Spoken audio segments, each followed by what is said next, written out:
morning.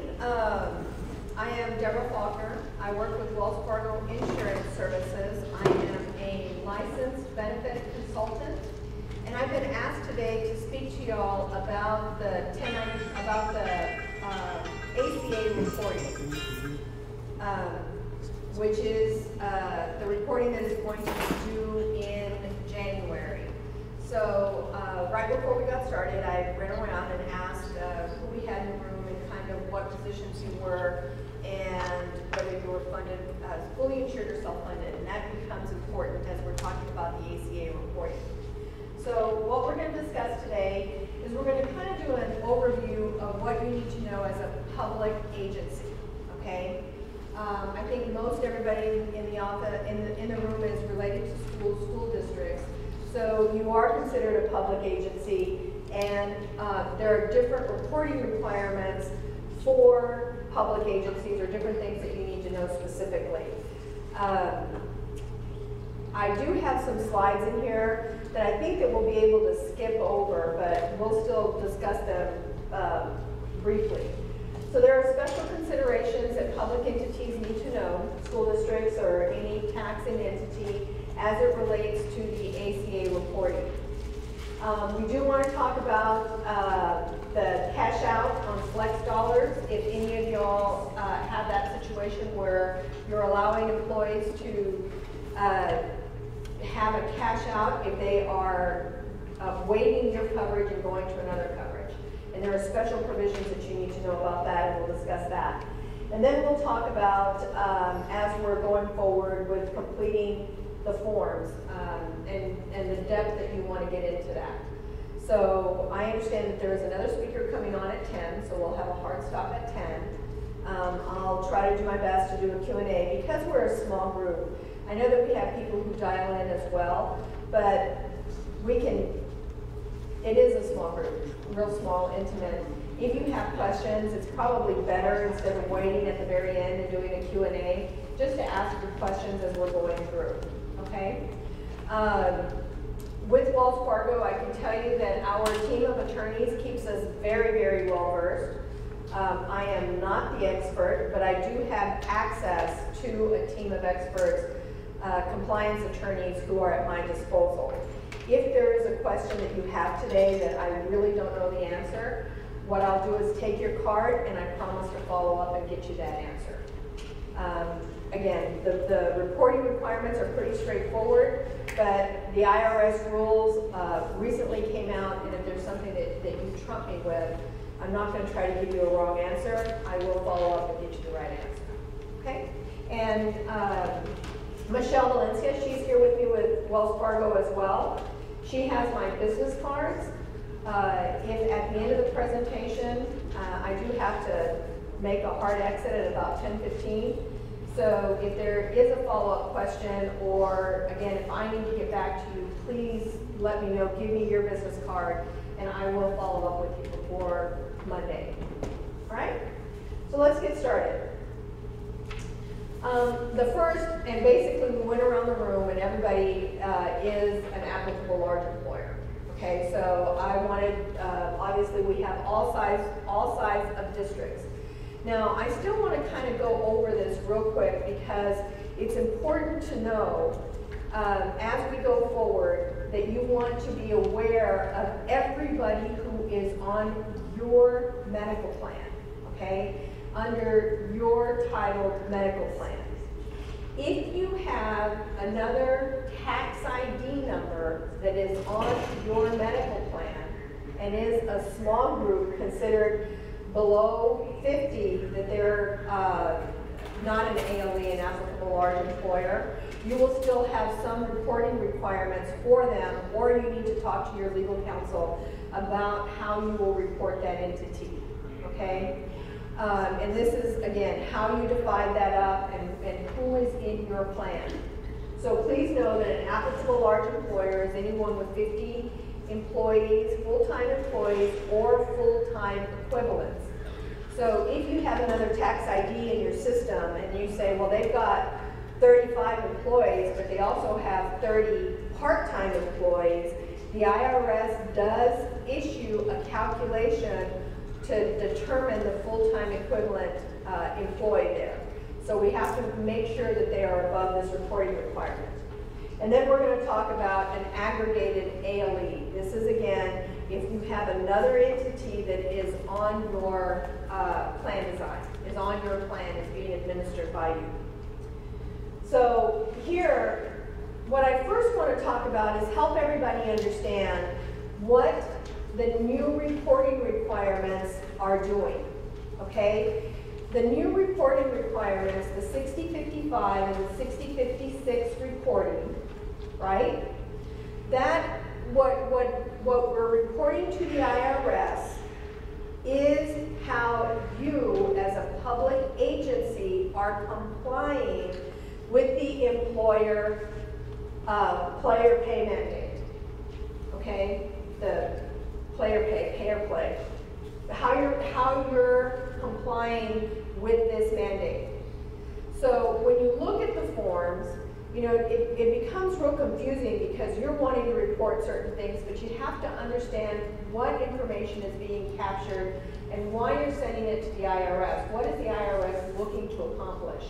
So in there, remember that the mandate, the employer mandate, there are 3 tests that you must pass as an employer. The first test is that you have to offer the coverage to all of your full-time employees, right? So everyone who is determined to be full-time. That's the first test that you must pass. And you must offer coverage within 90 days, right? Everyone's familiar with that. The second test is the coverage acceptable? Does it meet the minimum value requirements, the actuarial value that is established by the ACA, okay? And school districts, your benefits tend to be very rich. I'm not worried about you not passing the actuarial value. Nor am I too worried about you passing the affordability, because it has to then be affordable to the employee. Now, affordability is again based on the employee's perspective. It cannot, the employee's perspective cannot exceed 9.5% of their household income. Now, we all know that you as an employer do not know what your employee's household income is. So the IRS developed 3 safe harbors for you to determine affordability. And the safe harbors are rate of pay, 100% of the federal poverty level, or W-2 calculation. And we'll talk more about that in a little bit. But these are the 3, this is the employer mandate. So the 6055 and the 6056 is doing just this. It is testing, or it's wanting to test you as the employer's compliance with the employer mandate, okay? So on here, the test 1, again, is fair access, and you've heard of the reporting requirements being the 6055 and the 6056 reporting, right? So on this, the different forms are tracking different portions of this. So the fair access is going to be reported on the 6056 form, and the affordability will be on the 6056 form here. And then, was the coverage acceptable is on the 6055 form, okay? So this is understanding what you're reporting and why you're reporting it. With these documents of the 6055, when the IRS gets these documents, this is when they're going to cross-match everything. They're going to find out, did all of these individual Americans have coverage, because there's an individual mandate and there's the employer mandate. So that's what they're trying to figure out. Did you have the right coverage? And then the employer, did you offer the right coverage? That's what you're reporting. And you're reporting it only based on these 3 things. So some of the things that you think you should be reporting on that form and it's not capturing, it's because it's not relevant to this test. And as we go through, I think we'll come back and understand that. But I've seen a lot of presentations and heard a lot of talks about the reporting, and they never really stop and say, why are we doing this, or what's the information that we're supposed to be capturing? You know, and why aren't we capturing this information? It's just real confusing. So it's best to understand what you're reporting and why you're reporting it, okay? So the 60-55 reporting on the actuarial value, that is going to be a combination of the type of plan that is being offered. Does it meet the requirement? Is their insurance carrier's responsibility to report the actuarial value. If you are self-funded, you are considered the insurance carrier. So if you are self-funded, if your plan is self-funded, you have to report the actuarial value and the employer piece of it. So from the employer's perspective, you need to say, yes, we offered it within 90 days, and yes, it was affordable. Okay, does that make sense? Let's keep going. So which public entities are required to report? Obviously, if you are a non-ALE, meaning you're under 50 employees, you do not have to report, okay? If you are a non-ALE and you are self-funded, right, then you are the insurance carrier and you must report the 60-55. Remember, you must report on front, you must state that the coverage met the requirements. And then the filing deadlines are over here. I think we're all large employers, so we're going to drop down to the ALE requirements. The ALE requirements, if you are a public entity, which we all are, and if you have more than 50 employees, you are filing the 60-55. All right, if you're fully insured, you're doing, the 60-56 if you're fully insured, meaning you're reporting that you offered the coverage and it was affordable. So you're talking about the offer. What type of coverage? No, you're talking about the offer. The 60-55 is the type of offer. So it gets real confusing. But this is where, oops, I'm sorry. This is where you are if you're fully insured. If you're self-funded, you have to do both. You have to report the type of coverage, meaning the type of coverage and the type of offer. The type of offer is, did it meet the employer mandate? And the reporting requirements here, they track the same reporting requirements that your W-2s have. So your W-2s have to be issued to your employees by January 31st, unless January 31st falls on a weekend. And in this case, January 31st, 2016 is a Sunday. So your reporting requirement is on February 1st of 2016 for the 1095. Now, all of you, when we went around the room, you're all large employers, okay? So your report to the IRS is very similar to the W-3, the transmittal that you send to the IRS. The 1095 is the form that goes to your individual employees. The 1094 is the form that goes to the IRS. And those forms must be, if you submit more than 250 1095s to your employees, your filing deadline to the IRS is March 31st. Okay? Now, a question I didn't ask around the room, how many of y'all have admin systems or benefit administration systems that are going to be filing these forms? How many of you do you have one? We're looking at them right now. Okay. The rest of y'all, do you issue your own W-2s, do your own payroll internally? Okay. It's very, very important that you immediately talk to your IT people. Go back today and talk to your IT people, because you're all going to be in this greater than 250. So you have to e-file to the IRS your 1094.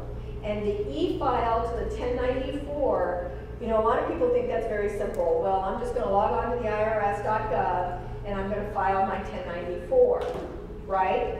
But that's not the way it's going to happen. The IRS has been very, very clear that you will not log into their system and file the report. You're going to push the report to them. And in pushing that report to them, it's got to match up. So they have been very, very clear on how that information has got to come into the IRS. Okay? So they have put out the IT requirements on that form.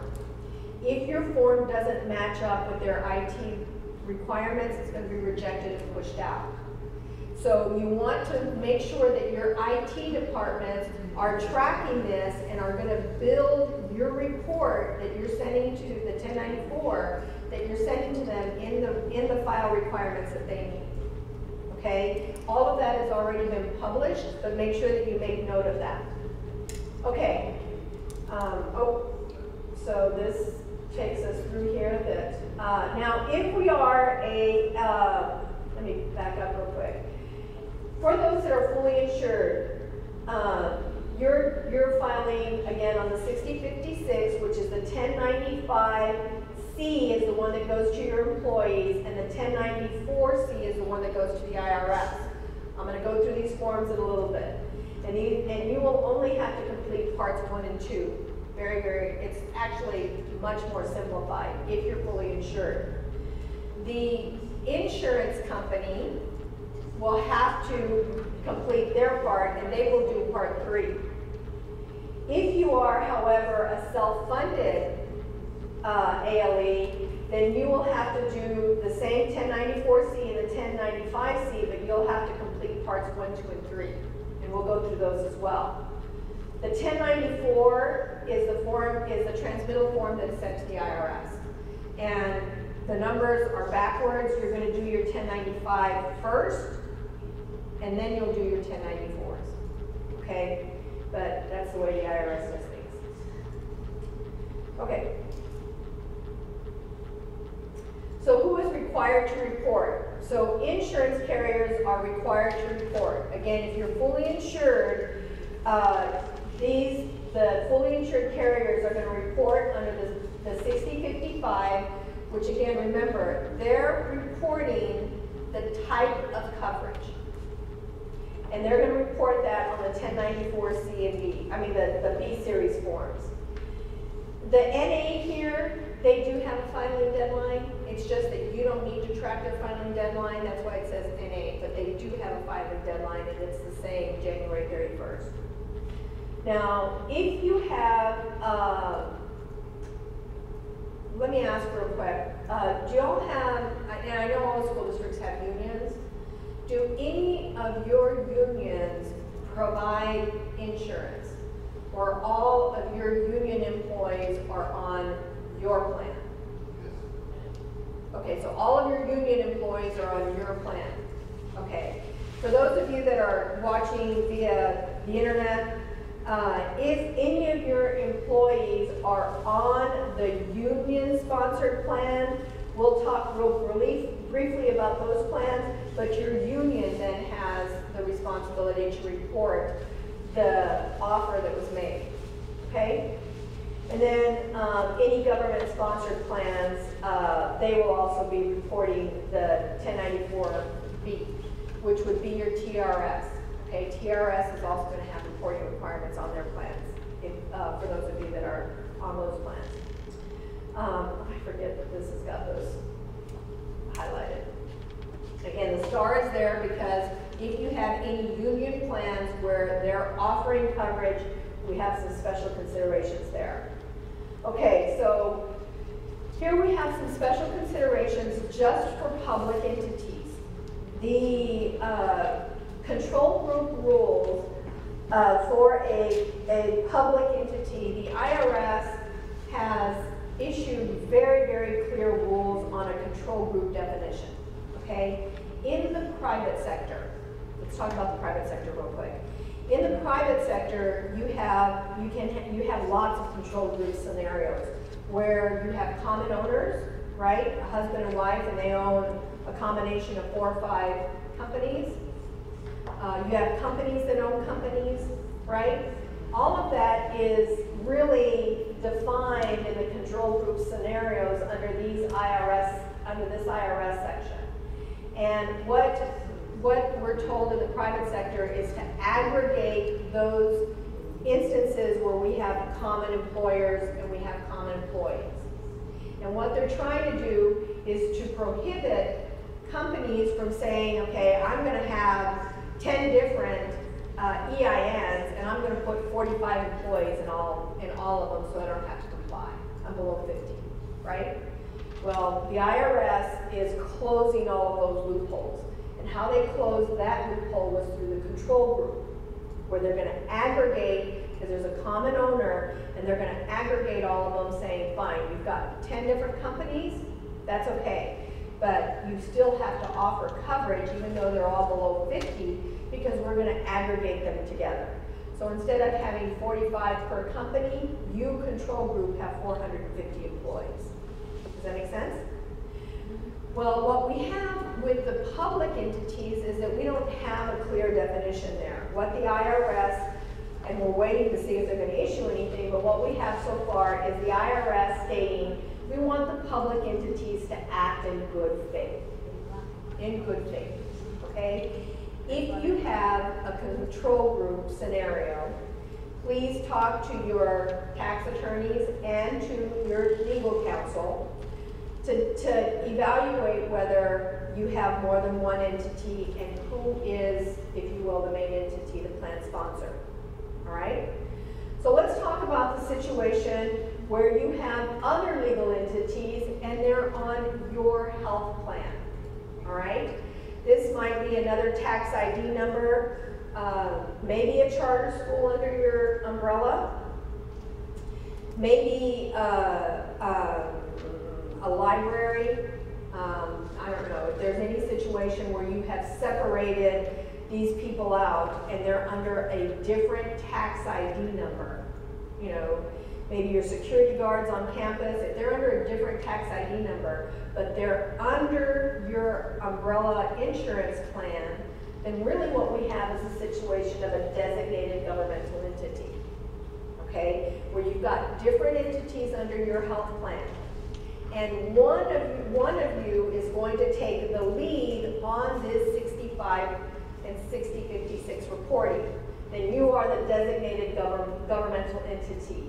And on this 1094C, this is the form, the transmittal form that is sent to the IRS, you're going to be listed as the authoritative transmittal form on the 1095C. And there is a spot on the form in parts where we're going to state who your other tax ID numbers are that are on your health plan. Because remember, all of the information is going to intersect and it has to come through.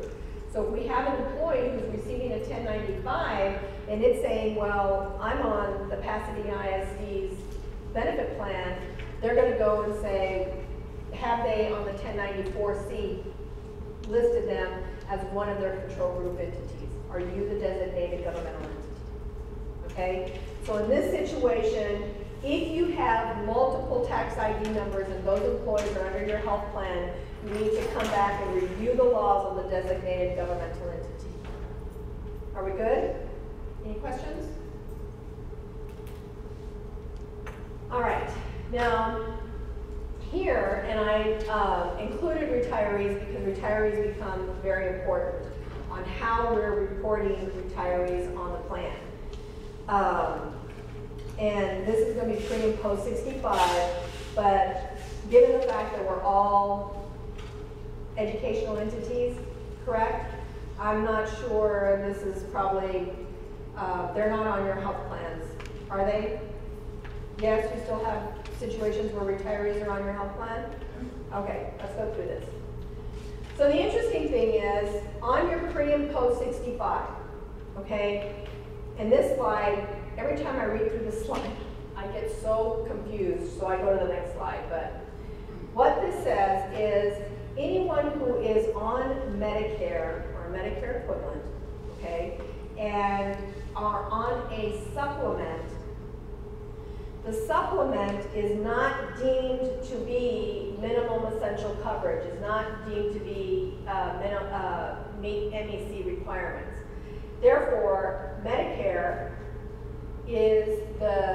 pays primary. And because Medicare pays primary, Medicare is going to issue the 1095 B, talking about the type of coverage that was issued, that it meets the minimum coverage, all right? So in that, you need to know that Medicare is going to be giving that issue. Your retirees on your plan are using your plan as a supplement. Okay, so your plan as a supplement does not meet MEC, but you still have to report them, and you'll be able to use the B series. And the B series is an infinitely easier form to complete. So when possible, you want to use the B series forms because they're not as complex as the 1095. Now, we have different types of situations that can occur with a retiree. You can use the B form, or you will use the B form, for a retiree who was on the coverage for a complete year. So you have retirees who they retired last year, so this year in 2015 is the first complete year that they're listed as a retiree. You will use the B form. If they retire anytime during 2015, whether it's February 1st, December 1st, anytime during the year, you will have to issue two forms, a 1095B and a 1095C, because on the 1095C, you're talking about when are they active, right? You're discussing the part of when they're an active employee. And then if you have a situation where the spouse, down here, where the retiree is above 65, but your spouse is below 65, they may still be on your plan. In that situation, you're still going to issue two types of forms. So this form is infinitely easier to follow, okay? This slide here. So if you're under a self-insured plan, which I think most of them are, and you're not a full-time employee in any month, and this also, you see here that it also brings up COBRA, because COBRA you can also use the B forms. So here, qualified beneficiary form and covered dependents, the covered individual or the employee is going to get the 1095B. All covered individuals under the COBRA situation are going to get 1094B. The retiree and covered dependents not entitled to Medicare will receive the covered, the 1095B, and then to the IRS, you're going to report them on the 1094B and the 1095B. A surviving spouse of a retiree, again, the 1095B, and then the forms to the IRS, and the 1094B and the 1095B. And then in the situation where it's a spouse and dependents. Okay?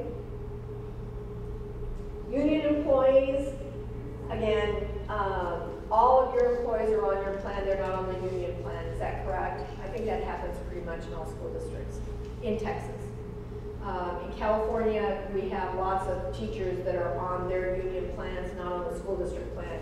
But in Texas, I think it's most common for them to be on the school's plan, and the unions here in Texas don't offer coverage.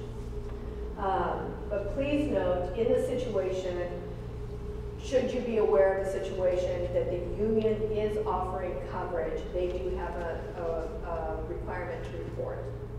If they're going to designate you to report as the DGE, then you have to have clear communication with that union on what their plan offers, but I'm not sure that that applies to this group. Okay, your full flex cafeteria plans. This is really, really interesting, and there are so many opportunities for gotchas in here. So if you offer cash in lieu of benefits, if you, say for example, and this became real popular probably about 4 or 5 years ago, where people were saying, you know what, I'll give you $150 if you're not on my plan. I'll give you $150 a month if you're on your spouse's plan, right? In that situation, those cash in lieu of benefits were given to employees in their cafeteria plan. Now, it's very important to understand if you're giving cash in lieu of benefits that the employee who receives this, it is seen as taxable benefit, is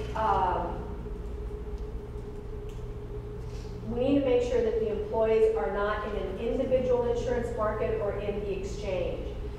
Remember when we talked about the employer mandate, if you pass all 3 tests, your plan is offered, it's affordable, and it meets the criteria, your employee and their dependents are ineligible for a subsidy, right? So they should not be in the exchange because they are, wow, how far did it go? Because they're not eligible for a subsidy. But if you're not checking that becomes it becomes problematic for your employee and problematic for you. So if you have that situation where you're giving them cash in lieu of benefits, I highly recommend that you get with your legal counsel and develop some kind of attestation form or affidavit where the employee is signing off stating, I am taking your cash in lieu of a benefit and I'm on another group plan, not an individual plan, okay? And then we need to track what that is. Here in your flex allowance, if you are giving them an allowance towards on their cafeteria plan, it will reduce the employee contribution if these three things take place. Meaning the benefit is not taxable through your section 125. The plan must be used for NEC, and it must apply only to the medical benefits as listed in the IRS section 123. So this is more rare public entities, but just be aware if you have that scenario going on, you might want to investigate IRC section 213. The penalties. So this is, I can tell you there's a lot of information out there about the penalties. And even when I talk to my own attorneys within Wells Fargo, I can talk to 5 attorneys about the penalties and I'm going to get 5 different answers on the penalties. What you need to know is that President Obama on June 29th of this year signed the Trade Preferences Extension Act. And what it did is it identified what the new penalties were going to be as it relates to W-2s and the 1094 and 1095 reporting. And there is no exception here. No one is immune from the penalties. The penalties for failure to file and to return each form, whether it's a 1095C employee form or the 1094 transmittal form to the IRS, are all considered a return. It's IRS lingo. Before, the penalties were $100 per return, meaning per employee. They have upped that to $250. And you know, if you go in and you have an error, all of the penalties have gone up, and even the maximum penalty not to exceed is doubled. Now, when I say I get different answers when I talk to my attorneys, this says January 1 of 2016. And the IRS has come out and said that there will be leniency next year. Okay, what's confusing is next year is 2016. So some believe that this is the reporting year, January 1, 2016. We definitely know this will be in place for 2017. These penalties will be that high. Okay, where there's leniency is next year, and that's where things are kind of, where you hear different things. What the IRS is looking for is a good faith effort for everybody to comply. So that's where my attorneys start getting a little bit different and saying, there's going to be some leniency and these penalties won't be as tightly done in the first year. The second year, we know for sure, for reporting the tax year of 2016, these will apply. We just don't know exactly how the IRS is going to look at 2015, the reporting for 2015. And there's a strong case to be made because the IRS has yet to finalize the rules on these reporting requirements. We still have interim rules. So, you know, you as a public entity, if you're struggling, it's a real easy case to make with the IRS where you didn't, you know, today is August 28th and you still don't have final rules and you're going to penalize me. Do you know what I mean? But you still need to know, well, it's the IRS. We don't know how they're going to apply this. but we do know for 2016, the reporting year of 2016, the penalties are going to be deep and severe. All right? All right, let's go into the forms real quick. I have 20 minutes. I'm just going to touch on these real quickly. This is the 1094B, the transmittal form that is sent to the IRS. Okay? This is oops. So sorry, I keep hitting the wrong buttons. These forms are the 1094 forms are pretty straightforward. This is just all of your demographic information, which is pretty easy to follow. All right? Here is the 1095B form, and these forms are, remember the 1095 is the the form that you're giving to your employee. I did say you want to use the B series whenever possible because these forms are easier to complete. So these are pretty much your retirees and your COBRA eligible employees. Covered participants, because these forms are easier. They're not as complex. Don't be fooled with all of the forms look simple. All of the forms do look simple, but it is the IRS. Remember, the catch is it's complicated. The 1094Bs are rather simple. So here in part 1, you're giving all the demographic information, the employee's name, social security number. This is all pretty easy. Part 2, this is the employer-sponsored coverage. This is the employer name. So again, if you have groups that have different DGEs, if you are the DGE, the designated group, and you've got some of those other EINs, their EIN information is going to go here. But on the 1094 transmittal form, that's when you're going to list them out. We'll go through that here in a bit. This is part 3. The insurer or other coverage, this is, again, very simple in how you're identifying that. And then part 4 is who is covered. You have this one thing for saying 12 months, it did not change. If you had any change during the year, a qualifying event, that's where you're going to capture it here. And these are just check marks. Okay? The 1094. The 1094 is, again, it's a 3-page form for each separate ALE. This is each separate entity that has above 50 that is filing this. The major sections are part 1, the member identification number. These are the things that we went through. The certain additional ALE member information. This is, again, where you're going to designate who is the DGE and who's coming in underneath that. Part 3 is your monthly member information, and then part 4 is the members of the aggregated group or the DG. So this is the 1094Cs, which is very straightforward as well. So here you have just the name of the group.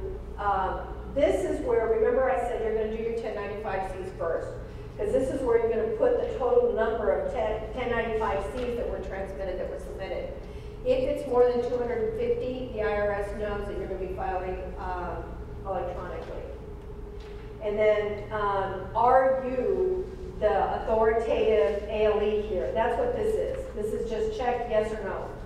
Check yes, check it yes, and leave blank if no. So again, this is if you are filing as the DGE. And then this is the total number of 1095Cs filed. Is the ALE member a member of an aggregated ALE or the DGE? Again, this is going to be yes or no. This is the qualifying offer. You're going to check the qualifying offer method, and these 3 little bullet points, A, B, C, and D, again, appear to be very simple. But in the forms, this is where you have to go back and sit and identify what type of offer you made. If your plan and the offer is, did it meet the employer mandate? That's what we're looking for. Okay, and what portion of the employer mandate? A qualifying offer means that the affordability, was it less than the federal poverty level? Meaning, is the employee paying less than the federal poverty level limit? If it is, then it's a qualifying offer. You offer it to all of your full-time employees. Are you under transitional relief? This goes into more detail, and I'm working with another school district, not in the Houston area, in the San Antonio area, where they are doing the transitional relief because they did not offer coverage. Their plan renews on November 1st, and they did not offer coverage to their substitute teachers because they qualified for transitional relief. So we need to know, are you claiming transitional relief for a portion of your employees that you did not offer coverage to? And you will check, yes, I'm doing this, or no, I'm not. Okay? So it becomes important if you did that or not. Again, there are two types of transitional relief that we need to make sure did you qualify for transitional relief. And then is there a large group of employees that you didn't offer coverage to at all? You're not going to do transitional relief, but 98% of your employees are covered and meet the requirement, then you're doing this. So if any portion of your employees fall out of compliance, then B, C, and D become very important on how you fill out this form, because you're going to have some 1095Cs where employees were not offered coverage, and you're telling the IRS, we did that because we met the transitional relief.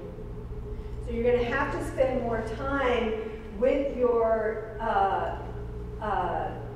consultant, your tax people, and your HR people to find out if you're doing A, B, C, or D. And there are very clear rules on which is which. I mean, that's probably in itself a 30-minute discussion. This is where you're going to list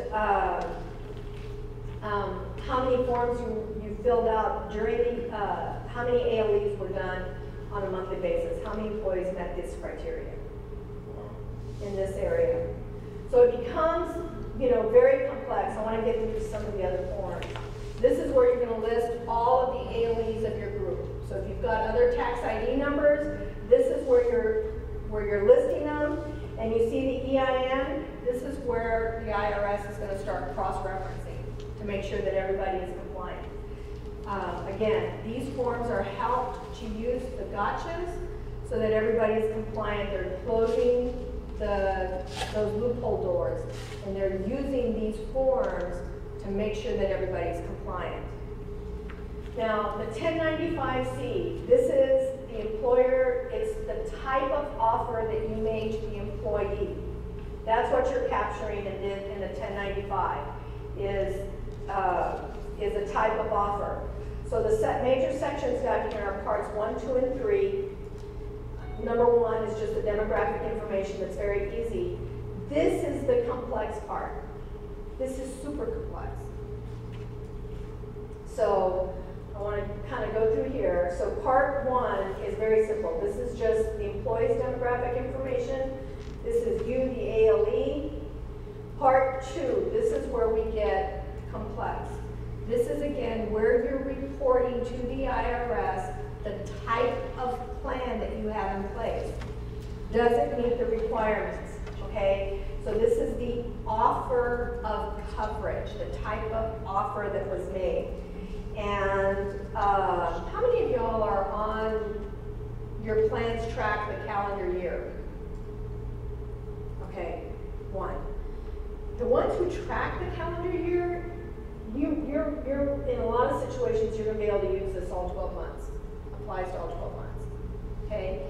If your year is different, you're going to be reporting part of your year. If you have, for example, a July 1 effective date, then you're going to report the type of offer that was made January through June, and then you're going to discuss the type of offer that was made July through December. So it gets more complex. Line 15 is the easiest line on this form. This is where you're showing what is the employee's premium, employee portion of monthly premium. Remember that the IRS is tracking your compliance with the employer mandate, okay? And what is important to the IRS as you as the employer is, was your offer a affordable, okay? So they're looking at your lowest cost plan. They don't want to know which plan the employee enrolled in, because that's not important to them. What they're tracking is your compliance, not the employee's compliance, okay? So here they're looking at what is the lowest cost. So if you have a plan that is that you pay 100% for the employee, right? And the employee pays 0, then you're going to have zeros going across here, because they're looking at the employee portion. All right? If you have a very low cost option, you know, years ago you stopped offering 100% coverage plan, and now the employee pays $15 per pay period, and there's 2 pay periods a month, and that's going to be $30 instead of going for Pasadena, right? Because yours is a year plan, you know, you might have everything here in 12 months. Okay? So this is what's going there.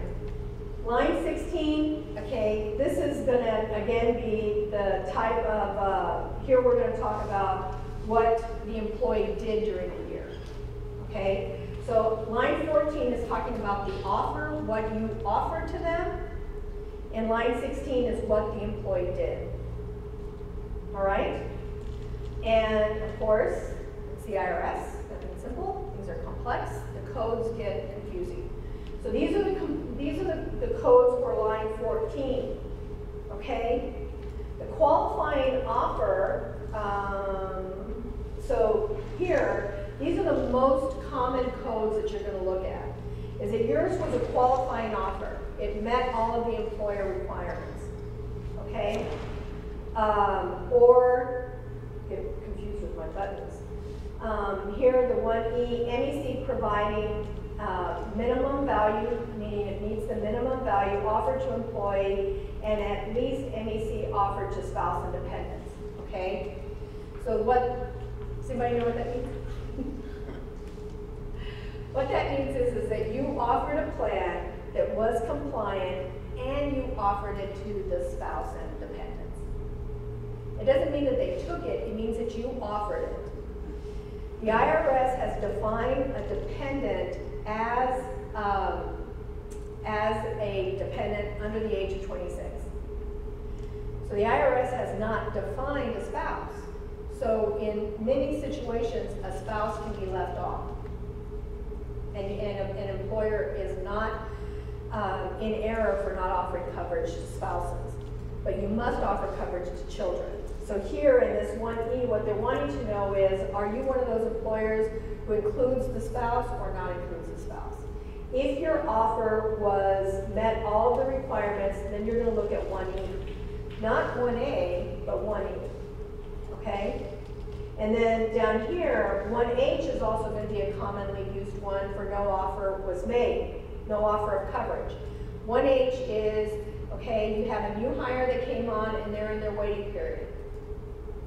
Right? So you're going to show them 1H for if you do a waiting period of, say, 60 days, the first of the month following 60 days, then those 2 months, you're going to have 1H. And once you offer them coverage, then that's going to change to 1E, depending on where they are in the year, okay? So remember, line 14 is the type of coverage you offered, and line 16 is what the employee did, or what you and the employee did. Part 2, line 16 also, we also need to talk about additional codes here based on the type of offer you made. Was it affordable, and what type of affordability did you use? So here, use this code if the employee waives coverage, okay? If they don't take, if you offered them coverage and you offered it using the W-2 safe harbor, if you use the federal poverty limit safe harbor, or if you use the rate of pay. So again, what I want to emphasize is the forms look simple. They really look simple, but they start getting very complex in lines 14 and 16 because you have to track through the year what's happening on your plans and how that's going. Part 3, if you're self-funded, You must, remember if you're self-funded, you're acting as the insurance carrier, so you have to complete part 3, and here you're going to say who is covered under this employee's plan. And here we're going to have individuals. So the 1095C was a single page. It's gone to a 2-page form because they added more dependents on there. So that was a change that went from a 1-page to a 2-page to add more dependents. Social security number and date of birth if you don't have the social security number. The IRS will allow you to truncate the social security number if you so wish on the dependents and use the last 4 digits of the individual social security number. Oops. And then you're going to, over here, state the months that they had coverage. If you have a spouse that has a qualifying event, meaning, you know, you have an employee who got married in the middle of the year, this is where you're going to add the spouse and you're going to say we picked them up, you know, in May. And obviously the form goes all the way to December, but here I'm just showing what we have. Okay? So here are some examples. So Jill works all year. She's offered 3 options. She has a try option from her employer, all meeting minimum value. All the plans meet minimum value, but declines coverage and enrolls in her spouse's plan. So the service start date, meaning the plan start date, was 2/1/13, or she's been an employee since then. Eligibility date is determined on January 1st.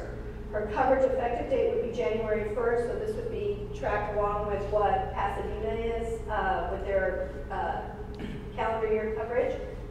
Does the coverage meet minimum value? Yes. The measurement period is monthly. We didn't go into measurement periods. That's a whole other discussion. This is a full-time employee, and the lowest plan offered is 0, meaning you pay 100% of the coverage. But she's still gonna, and the safe harbor here is the rate of pay. So here, the offer of coverage is the 1A, because you're offering her coverage that meets all of this, and then the 2G is the based on the federal poverty level. Even though this is the rate of pay safe harbor, because it's 0, it meets the federal poverty level. Here's another example. I know that we're running out of time. The case that I want to make is that the whole process of the 1095C, the 6055 and the 6056 reporting is more complex than you think it is. If you are going to be doing this internally with your own staff, please understand that it is complex. You need to get with your IT department to help make sure. The IRS has estimated that even a company or an entity that is familiar with the codes and knows how this tracks, anyone who is doing the forms manually, each 1095C form can take up to 11 minutes. I don't know how they came up with 11 minutes, but they estimated 11 minutes.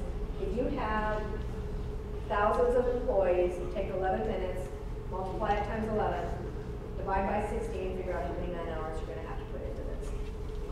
If you are looking at companies, there are lots of companies out there that are going to be doing this, the benefit admin systems. Please note that a lot of the companies are in the process or have already shut down new contracts. Equifax, for example, Equifax on the county level, I know you all are school districts, Equifax shut down all new contracts on October 31st because they're just so overwhelmed with the amount of entities coming to them trying to get on the 1095 reporting. If you're wanting to consider that, you need to do it quickly. If you need a list of companies that are out there, I'd be happy to help you with that or send you a list of some of the ones that Wells Fargo has vetted. Understand if you are evaluating an entity, know what is available, know what needs to be tracked. Understand that it's at that level. I was recently with another employer on the phone with a very, very well-known payroll system, and we were going through setting up their ACA reporting. And at the end of it, I said, you haven't asked at all about the waivers. And the woman on the other side said, oh, you want your employees to waive coverage to get a 1095? I was just really shocked because, yes, we want them to get that. They're required to get that. So again, just understand what goes into those components and make sure that whoever is building your reporting or doing your reporting has captured all of the data that they need to capture as it relates to the 6055 and 6056 reporting. So, are there any questions? We didn't have any questions as we were going along. Otherwise, everyone is completely up to date, or the topic is very overwhelming, I can tell you that. It's very overwhelming. All right, we're with Insight Financial Services. We are a true technology leasing and refresh company. We're headquartered in California, but our second largest office is here in the Woodlands. It's the office that I run. Here in Texas, we spend a lot of time focusing strictly on Texas ISDs. It's an enormous market for us. We've got a lot of exposure in that space. One of our sister divisions is a company called Insight Systems Exchange, which is a market leader in providing smaller school districts as well as larger ones, but mainly they're smaller ones with refurbished technology. And we'll talk about the relationship there as well. I don't know, this thing keeps... Yeah, here we go. This is a quote that we hear time and time again from IT directors, CIOs. I'm not going to name the ISD, but it was a Texas ISD. And they said, it seems like all our tech guys do is service and repair old equipment. They spend a lot of time fixing things as opposed to putting in place networks and technology that's going to help the students, help the staff, help the administrators, help the teachers perform their duties. And that's not what they should be doing.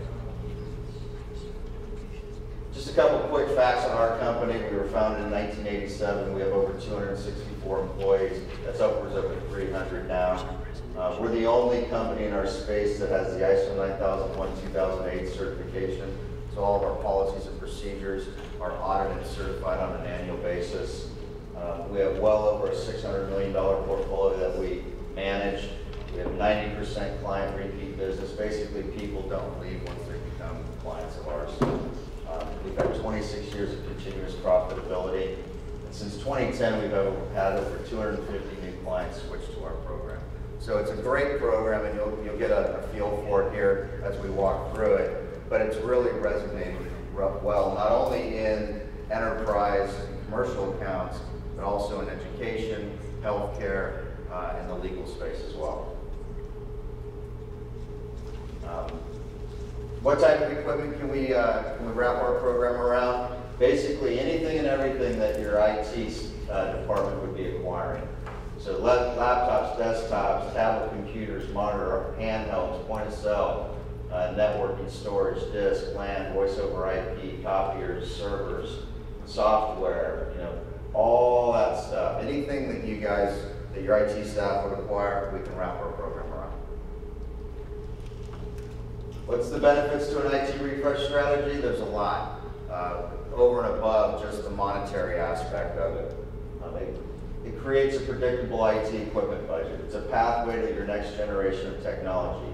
You avoid out of warranty and maintenance costs. That's a big one right there that a lot of people don't really realize. I've heard a lot of large companies as well as ISDs say, well, you know what, we hold on to our technology until it breaks. We hold on to it forever. We've got stuff that's out there that's 6, 7 years old. And what I would challenge you to do is go back and look at the maintenance costs that you're paying in years 4, 5, and 6. An annual maintenance agreement for technology in years, really 5 and 6 is upwards of 33% of its original cost. It's a lot less expensive to execute a refresh, move to the new technology, get a new 3 or 4 year warranty on it, than it is to hold on to an asset that you've got to pay enormous warranty costs on. And then obviously it conserves cash and credit lines and your budgetary dollars. Our program really allows you guys to multiply your budget, allows you to acquire more technology with less, and we'll get into that here in a minute. Real-time cost of owning older equipment. IT staff becomes reactive versus proactive. That goes back to all I do is run around and fix old equipment. Increase out of warranty costs, again, could be 30 to 60% of your equipment costs. You increase equipment downtime when you have old equipment. IT staff becomes a servicing staff as opposed to an IT staff. And you increase security incidents. So those are a lot of the key points that come along with owning old equipment. Now this is where I want to spend the majority of our time. I'm going to show you the difference between paying cash for your technology versus putting it on our refresh program. And we're just going to take a $1 million example.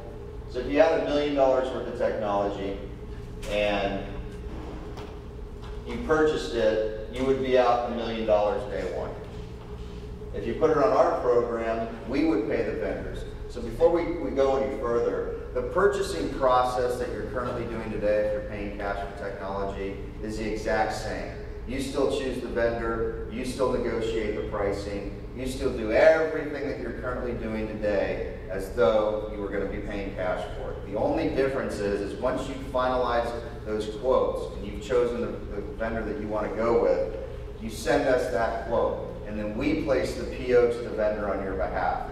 So say, the PO will have our PO with your quote attached to it. We'll include anybody within the district who you want on the email to the vendor, and we'll send it to the vendor. It'll say bill to Insight, investments, ship to whatever ISD, whatever location that you want. The equipment goes to you, the invoices come to us. Once we get the invoices, we'll document them on what's called a certificate of acceptance. We'll send that out to you. Once you look at it, yes, the equipment's here, I'm ready to accept it, and you sign off on it, that's our authorization to pay your vendor. So just a quick side note, that's really kind of like your buffer between payment and your vendor, right? So if you're not happy with the systems, they're broken, they don't work, whatever the problem might be, don't sign the certificate of acceptance because we're not going to pay them until you authorize us to. It's a heck of a lot easier to get people to come back and fix things before they have the money in their pocket. So just a best practice. But the process, and that's kind of how the process goes. So we would pay the vendor the $1 million. If you had it on a 36-month refresh program, you can be billed monthly, quarterly, or annually. We've seen school districts do all three. A lot of them tend to like to be billed annually. It's one payment per year, and they're down the road. We used here just an average middle-of-the-road lease rate factor. Now, depending on the district, the financial integrity of the district, the term that you're looking at, and the equipment type, that lease rate factor could be much lower. But we like to show middle-of-the-road just so you can kind of get a feel for what it is. So on a $1 million purchase, your monthly payment would be $27,310. If you take that $27,310 and you multiply it by 12, you would end up paying $327,720 versus $1 million. So you would virtually have over $680,000 if you had, let's say you had $1 million budget. Instead of blowing the whole budget on one project, you would allocate $327,000 of that budget for year one, and you can take the $680 and spend it on other projects, get more technology, use it for other things, whatever you might be able to do. So when I said earlier that our program really becomes a budget multiplier, that's what I mean.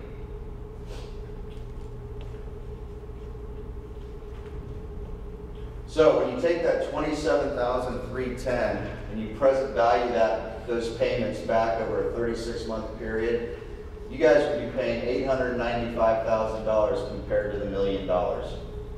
So right there, you see that we're taking about a about $105,000 residual position. which is roughly about 10.5 points of equity. What does that mean? Well, basically that means when you get to the end of the lease, we're going to be underwater roughly $105,000. But because we own and operate our own in-house technology center, it's where all of our off-lease or refresh equipment goes back to, where it gets audited, it gets repaired, it gets audited again, and then we have a completely separate sales staff that remarkets those assets out to the secondary market. 90% of the equipment that we get back off of our refresh, desktops, laptops, tablets, servers, low-end networking equipment, those categories, 90% of it we remarket back to K through 12 schools and school districts across the country. So, as you're probably aware, there's an enormous need for technology across the country. State funding in every single state is going down. There's a big gap between what they need and really what they can afford. Not all school districts can go out and get new technology and even use our program. That saves them a lot of money. There's a lot of rural ISDs, there's a lot of inner city ISDs, just plain and simply can't do it. And so we're filling that gap by providing them with 2- to 3-year-old technology that's been brought back up to its original state and sell it to them as a refurb unit. So that right there is really where we make our money. Other people in our space, whether it be Dell, IBM, HP, name the litany of third-party leasing companies that are out there, banks, they're really just a source of capital and they rely on terms and conditions in a lease contract to make money. We don't. We make our money when you guys are done with the equipment. We help coordinate in getting that equipment back, helping you execute your refresh, get it to our tech center, let us do what we do there, and then let us sell it. Because we're going to sell it for probably 20 to 30% of its original value, depending on the asset type. So that allows us to be able to recoup our investment that we gave to you, and then we make the difference between what we sell it for and what we have invested in it.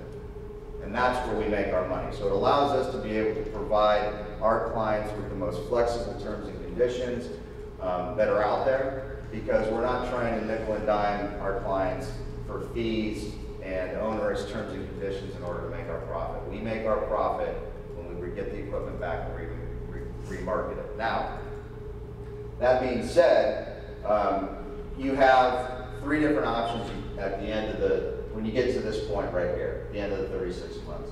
You can either buy it out, extend the lease, or give it back and execute your refresh strategy.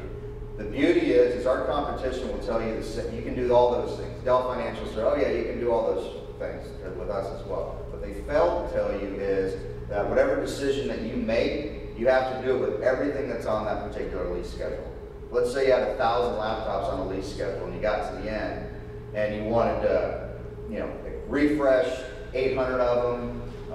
You lost some of them, you just wanted to buy them out, and then you had a few of them, maybe they were with administration or whatever the situation might be. They weren't quite ready to do the refresh.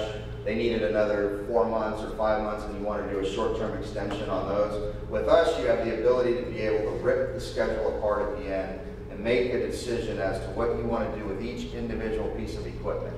So it really provides the flexibility that you need at the end to make the right decisions for the district at that point in time. As opposed to if you got to the end and you said, okay, well, I want to refresh the majority of these, but I need to be able to buy these up. You can't do that with our competition. Their language states all or nothing. So whatever decision that you make, you have to do it with everything that's on that lease schedule. With ours, it states any or all, which means you can pick and choose what you want to do. That's a big financial flexibility point, as well as it can be a big risk or hindrance on the back end of these deals if you don't have it done correctly. So, again, 3-year program, $895 versus the $1 million if you paid cash. It's $104,000 savings, roughly a 10.4% residual. Now, along with that, you also get these ancillary benefits, right? You get budget flexibility. It frees up $672,000 in year 1 on your $1 million budget. IT staff becomes proactive versus reactive. It decreases your downtime because you've got new equipment. Your out of warranty costs go down in years 4 and 5.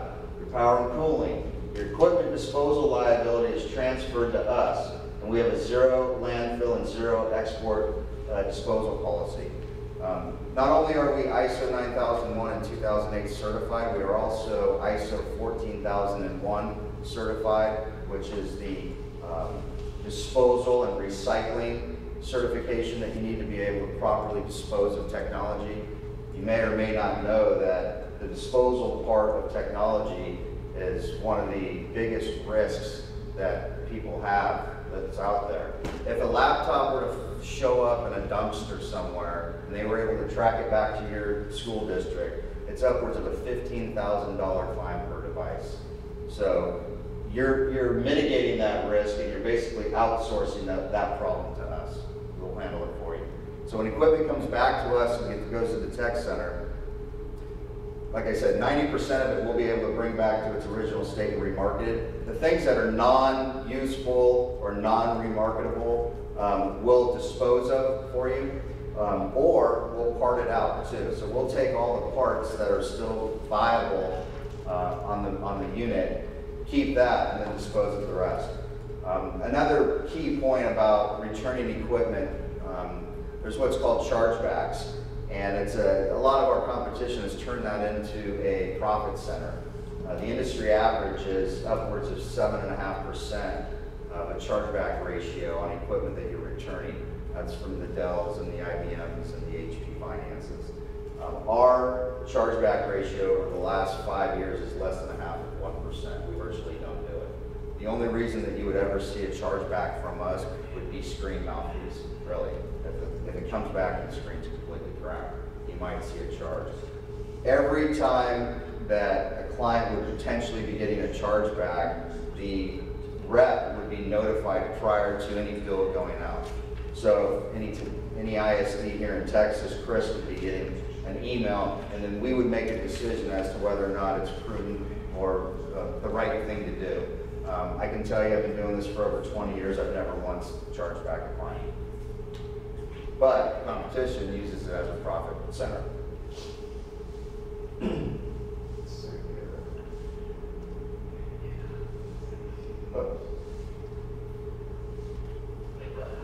Okay.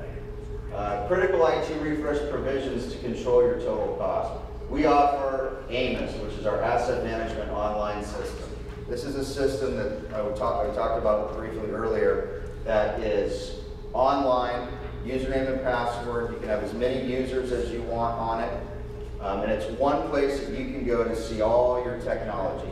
There's a dashboard view that comes up right when you log in, and it'll give you the portfolio metrics, total equipment cost, total number of schedules, total monthly payment. It's all hyperlinked so you can drill down on that information. There's another widget that gives you all your alerts to all your expiring leases. This is a biggie right here. We give you an alert 12 months, 6 months, and then again at 3 months prior to the expiration of your lease to help you and your IT staff begin to start to plan the refresh. It forces you to at least start to acknowledge what do we want to do, right?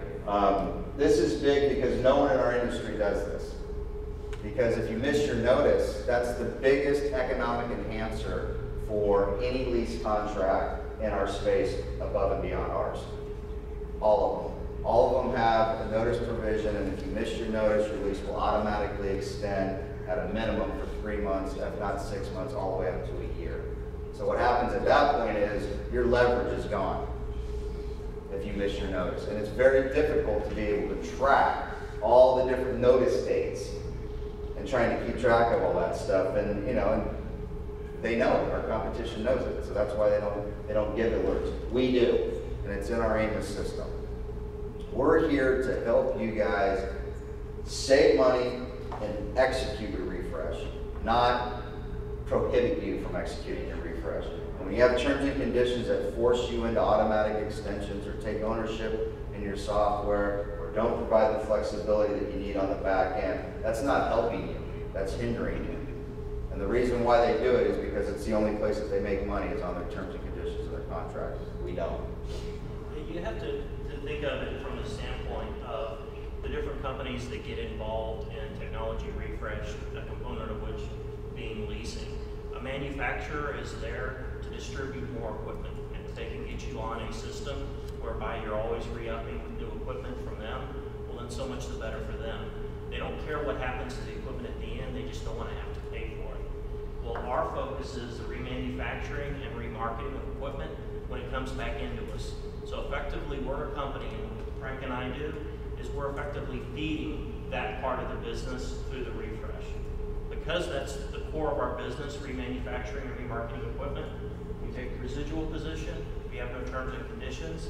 It's fundamentally a different model than any that I'm familiar with here in Texas and indeed throughout most of the United States. Yeah. Again, this is that provision I just talked about. Any or all purchase, extension, month-to-month, or return options. For PCs, laptops, and monitors, and tablets, we allow our clients to be able to return like-kind equipment. We know that type of technology has legs. It just does. It moves around, it gets lost, it gets stolen. It just does. The industry states that when you're returning equipment, if you don't return the exact serial number that you put on lease, they will not accept the return. When they don't accept the return, then you now miss your notice. When you miss your notice, you then now extend. So there's, it's a step-by-step process if you don't have all your contracts done properly. With us, we don't care if it's not the exact same serial number. We just want like kind. Because remember what our process is.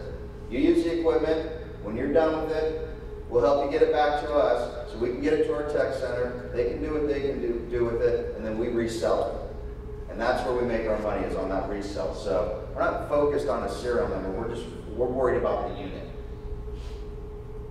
Again, at the end, when you're returning equipment, declining end of lease rents reflect partial purchase and return activity. That's another big one.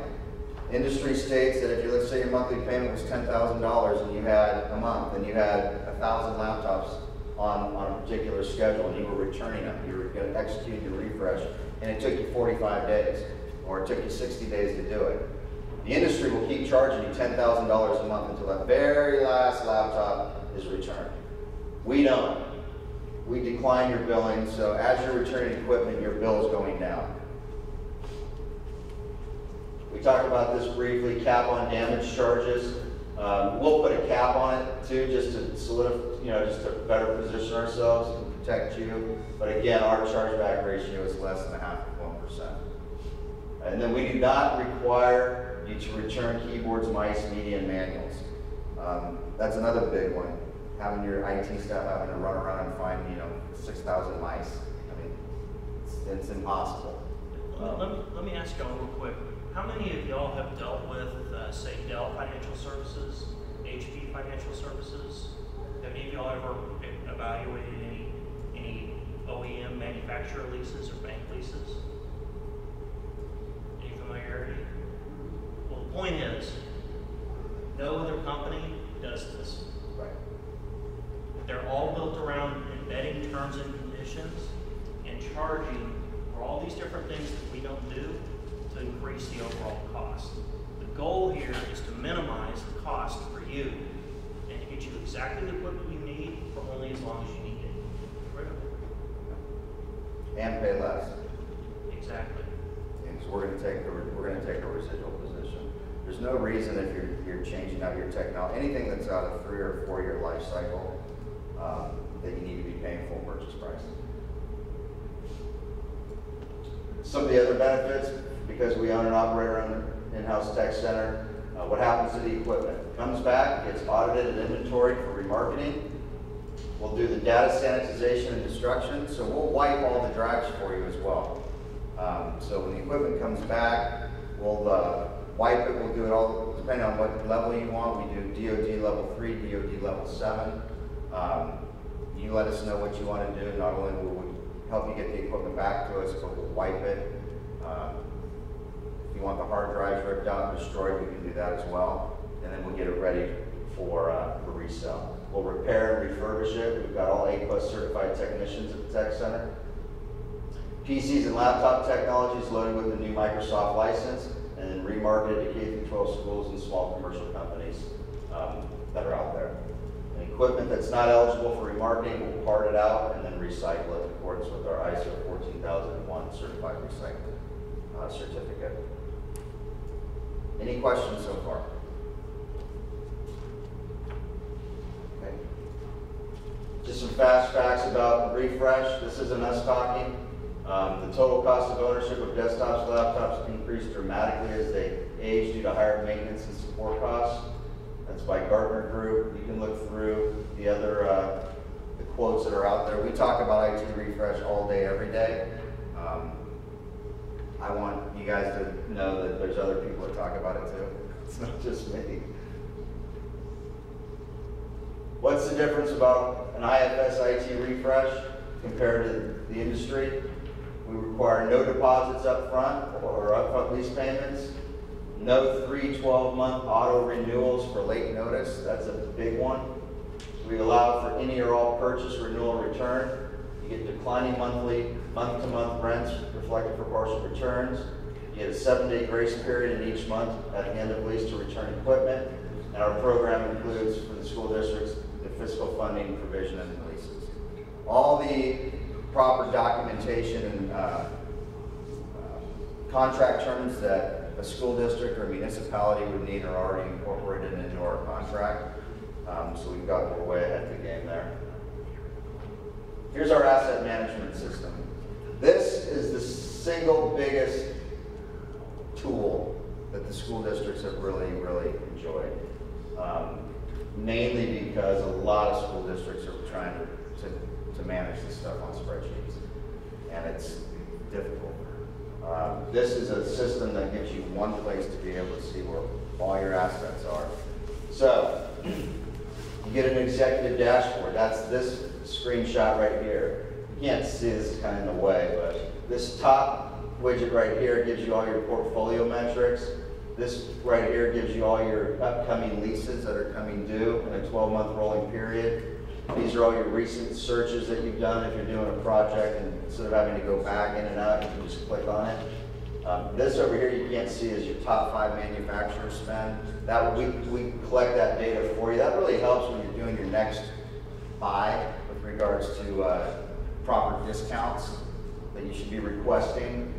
A lot of times when you're doing these purchases, if you don't have the information, you're negotiating against yourself. This widget right here gives you a graphical representation of your portfolio. It breaks it down by desktops, laptops, servers, networking, storage, miscellaneous equipment. You can see it in a pie chart. You can see it in a dollar amount. You can see it in a percentage. So you can also see it in number of units. So you can see I've got 5,000 laptops in the program. I've got 400 servers. It'll give it to you all right here. Just just a quick glance. And then the last widget is save searches. So if there's reporting out there that you guys are having to do, whether it be on a monthly, quarterly, annual basis, you can set up the report the first time. We can help you set up the report. And then as you continue to add equipment to the program, it automatically goes into the system. And it's all real-time information. So each month, quarter, semi-annual, or annual, you just go to that same report, click it, hit print. You can email it right out of Amos, and you're done. So reporting that may have been taking people, 1, 2, 3 hours a day, 2 days, you can now do in a push of a button. Once you drill down on the information, so one of the things up here says, how many active schedules that you have, and it's all hyperlinked. It's kind of hard to see, but if you click on it, it'll pull up a page that will have all these lease tiles, and those are all your individual lease schedules, your individual leases. If you click, and then on that, it will give you the lease contract number, the start date, the end date, the monthly rent that's associated to that schedule, and then the end of term. If you then click on that, that pulls up all the granular information. So that pulls up all the equipment that's actually on that particular lease schedule. It'll give you the manufacturer, it'll give you the description, it'll give you the serial number, it'll give you where that asset resides, it gives you the rent that's associated to that individual piece of equipment. And that's all information that we populate for you, so you're not having to populate it. And then you can do advanced searches against that. We also give you the ability to do user-defined fields, to be able to customize the information. So if there's stuff that you guys want to track over and above the information that we provide, you can do it through doing a user-defined field. It takes less than 15 seconds to set one up. You can do advanced searches on that. You know, just an example of a user-defined field might be a cost center, a campus name, an end user name, and you have the ability to do unlimited amounts. So you could have, you know, 60 different things that you want to track over and above the information that we provide, if that's helpful to you. I would highly recommend that, you know, to do a quick WebEx on this, and then you can see the full breadth of the system and how it really can fit into your district. Frank and I work together. I work exclusively with school districts here, and all the school districts I speak with are basically tracking their assets in one of two ways. They're either doing some forms of spreadsheets, or they're looking at buying quite a bit, or some off-the-shelf inventory control system. Well, effectively, you're getting that with this, and there's no charge for it. If you have an inventory control system in place now, this will interface with it. If you're tracking your assets on spreadsheets, this can import them. There's almost no limit to what this can do above and beyond just keeping and tracking our assets. That's part of the program, and we've developed this around the needs for school districts. Right. You also have the ability to import and manage non-leased assets. So anything that you own, if you like the way the dashboard reads, it gives you all the information. You can also do it with owned assets. We can help you import those assets into the system, so you have a tracking system for owned assets as well. These are all the different features. It's got an executive dashboard, document repository, so every document that you do, your lease schedule, your master lease, can all be imported into the system, so you have everything right there. It's got all the security. I'm not an IT guy, so I don't know all the different things, but I can tell you that it's secure, very secure. The ability to put in non-IFS leased assets, the user-defined field is what we talked about, customizing. You can track your maintenance contracts. We have an API integration, so if you do have a tracking system, we can make them talk, so you don't have to do double entry. This is a really good system to track your leases, your lease program. Advanced search capability, and then an Amos accounting. We're way ahead of the Amos accounting. We have the ability to give you 1- and 5-year runoffs. That's going to be a financial requirement here coming up. We've already got it imported into the system where you can push a button and give you the proper information. This is the page I was telling you about when you drill down on the lease schedule. These are each individual leases. Gives you, the term, the start date, the end date, how many months it is, fair market value. If you click on one of those, that's what pulls up the granular information of what exactly is on that particular lease schedule.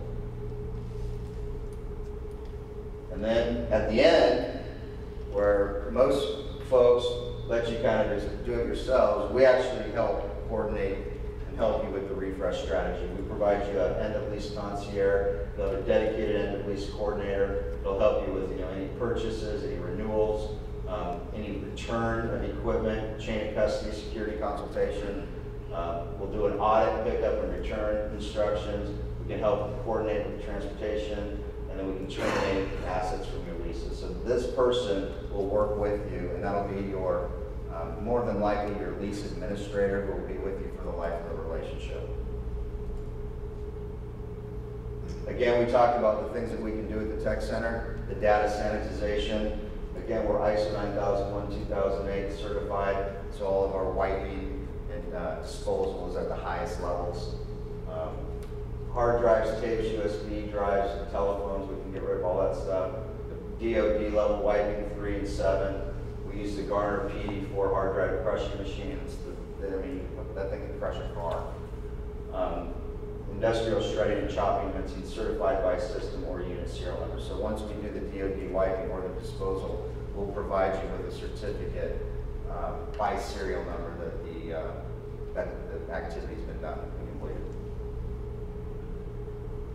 E-waste recycling, this is again, it talks about our disposal, again, mitigating your risk, taking that off your hands. We have a comprehensive environmental policy, electronic inventory, chain of custody. We have video surveillance and security and documentation all throughout our tech center. We have a zero landfill policy. Again, we leverage the 14,001 certified recyclers, and we're part of the National Association of Information Destruction. So we have this program at the highest levels. What happens to your equipment at the end of the lease? Well, it gets shipped to the tech center, where the hard drives get sanitized. Equipment gets refurbished for resale. Depending on the asset classification, we'll load new Microsoft licenses. We remarket it to K through 12 school districts. We have well over 2,000 districts that we work with. I think our number currently is upwards of 2,900 across the country. And as you know, each school district could have as many as 100 schools in it. So that part of our business is enormous. Last year we put through, I think, 215,000 units that we resold across the country.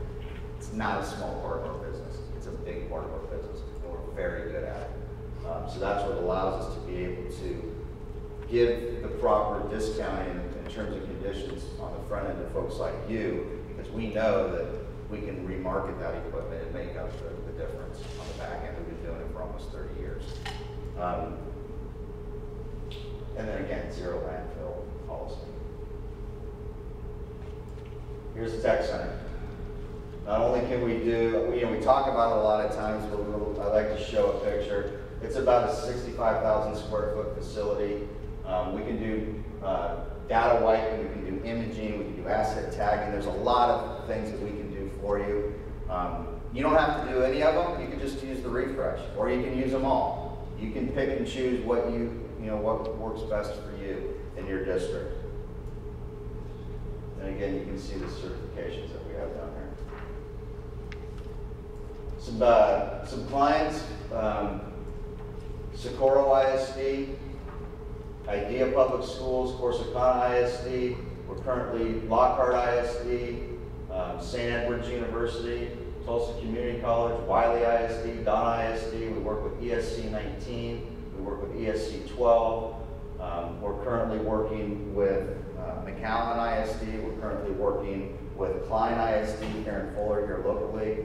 We're currently working with Tyler ISD. Our program is resonating very, very, very well in this space. Very well. We have a lot of energy and dedication to the education marketplace, not only on the ISD level, but also on the college and university level, as well as providing with our sister company the smaller rural and inner city school districts that can't afford new, and that they're getting the great benefit out of our refurb systems and have been for a number of years. I would recommend that if you go to our website, there's a couple videos. You can see basically what happens from the time the equipment gets to the tech center all the way through until it's sitting on a desk at a school. And we've got several testimonials from different IT directors at ISDs that talk about the systems and how they show up and the quality of the machines and the whole process. And it's on the website. I would recommend that you go there to view that. And then again, Choice Partners, we were awarded the sole contract in March to provide technology leasing for the co-op. I think there was roughly 50 or 60 different companies that they went out to bid for, and we were the only one that was awarded a contract. And that includes Dell Financial, Key Equipment Finance, HP Finance, go down the list. Nobody's got a full comprehensive program like us. Again, it goes back to our competition is source of capital, terms and conditions in the contract to make their money. If you're not entrenched in IT leasing, and I've had a lot of people say, well, we had our lawyers take a look at the contract. Trust me, folks, lawyers aren't looking at the business issues. They're looking at the these and the thous. They're looking at what happens if we get sued. What's my liability?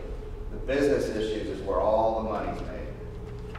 So terms and conditions are difficult. So we were vetted by Choice Partners, and we're very proud of this. We've worked with Jesus for a number of different years. This is not just something that came about. This has been ongoing and a relationship that's been established for over a 3-year period. We worked with Choice Partners for about 18 months before they even put out the RFP. So we're really proud of this and looking forward to maximizing our capacity. We've already brought in, I think, 3 ISDs through this: Lockhart, Dripping Springs, and one other I can't remember. So it's been a mutually beneficial relationship. Is he a C12? Yeah, that's right. And then here we are. That's our faces. There's Chris. He's the one that's in charge. I'm just here. And then this is Becky. She's our AMES coordinator. We're all in the Woodlands, so we're not far. And Becky's let's go back. Becky's an enormous asset, especially with getting the AMES system set up to get the information that's specific to your school district. She's a wealth of knowledge. She's been with us for about 11 years, so not only does she know all the intricacies of our company, but she knows the AMES system and she knows how to incorporate it into your environment. One of the key things to keep in mind is you're dealing with folks here in Texas. This is a Texas-based program. We set this up and designed this around the needs for ISDs here. And oh yeah. So we're learning a lot of things as we go through this as well. Of course, in the last 3 or 4 years, we've learned a lot. E-rate in the beginning was a big deal. E-rate. And over time, over the last couple of years, E-rate's been going away, slightly more and more. A lot of people are applying for it and not getting it. Their technology needs don't go away. They still need to acquire technology. And then the folks that are getting E-rate are being, pigeonholed into, well, where can I use those funds? Well, mainly now it's for infrastructure, it's for networking. It's not for, the devices that the kids use. It's not for the devices that the teachers use or the administration. So there's still a big need for funding for those types of acquisitions. Can't use it for phone systems anymore. So we are really a complement to that. We're another source of capital over and above the E-rate, then also an enormous cost saver. But what we just found out about 3 months ago is, I think it's through USAC, and I'm still learning all the names of this stuff and how it all works, but we've been given, or we have a SPIN number now, which allows us to be able to take E-rate funds and use them, or federal funds, and use them for the lease payments.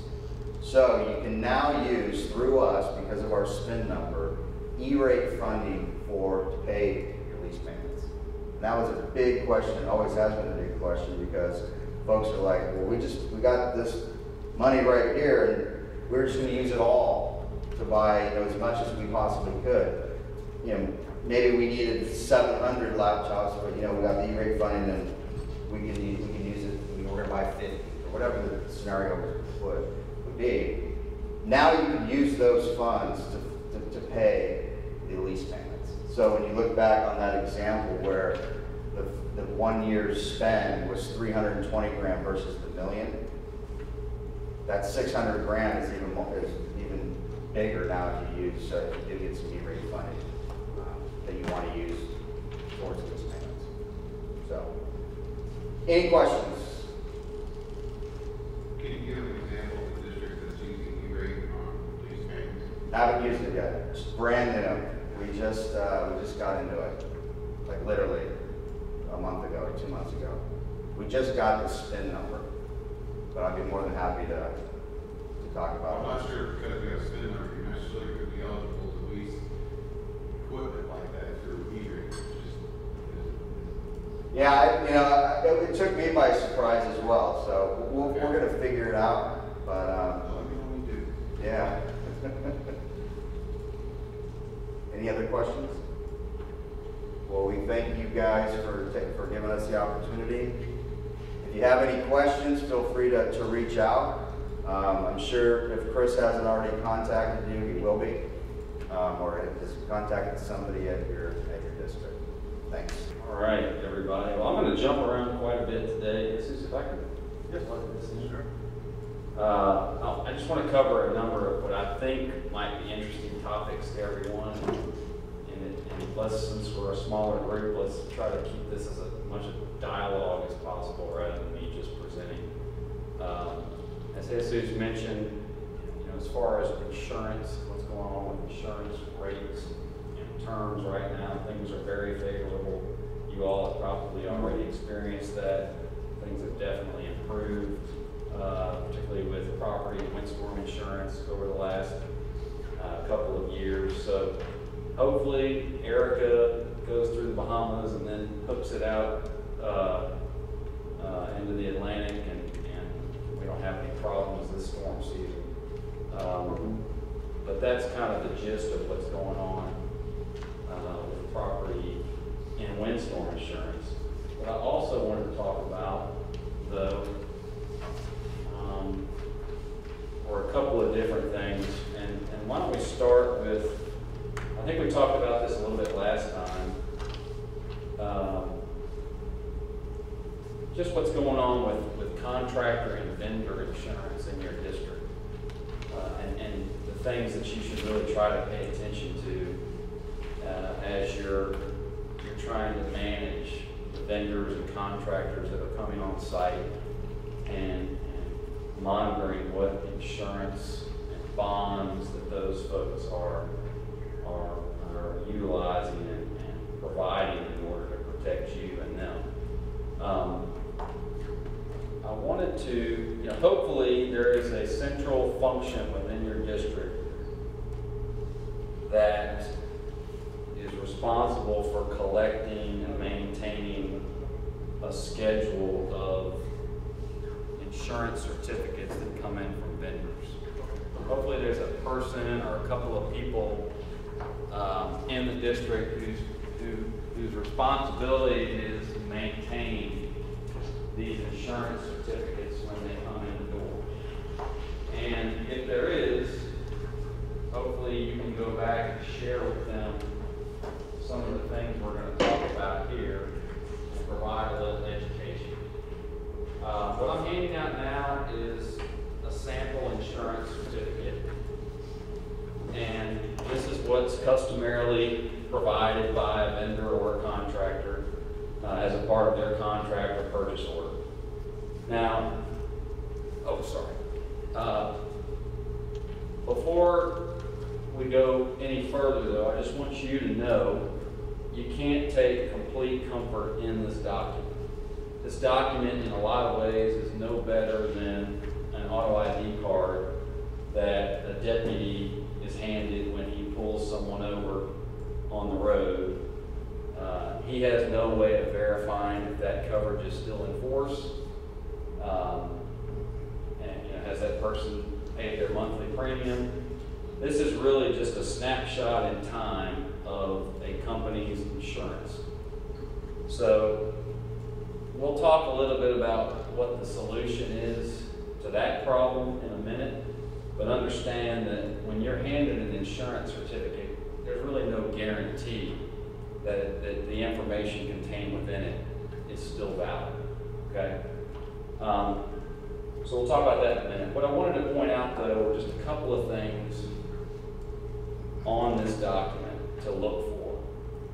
And I've put some little bubbles here. But if you start on the top right corner, you see that date issue box. That's something to look for. This date should be in the recent past, like the real recent past. This shouldn't be something that they just had laying around from 6 or 7 months ago and they handed it to you. So this date issue date should be, I think, within 30 days of when the contract is going to accept. Okay.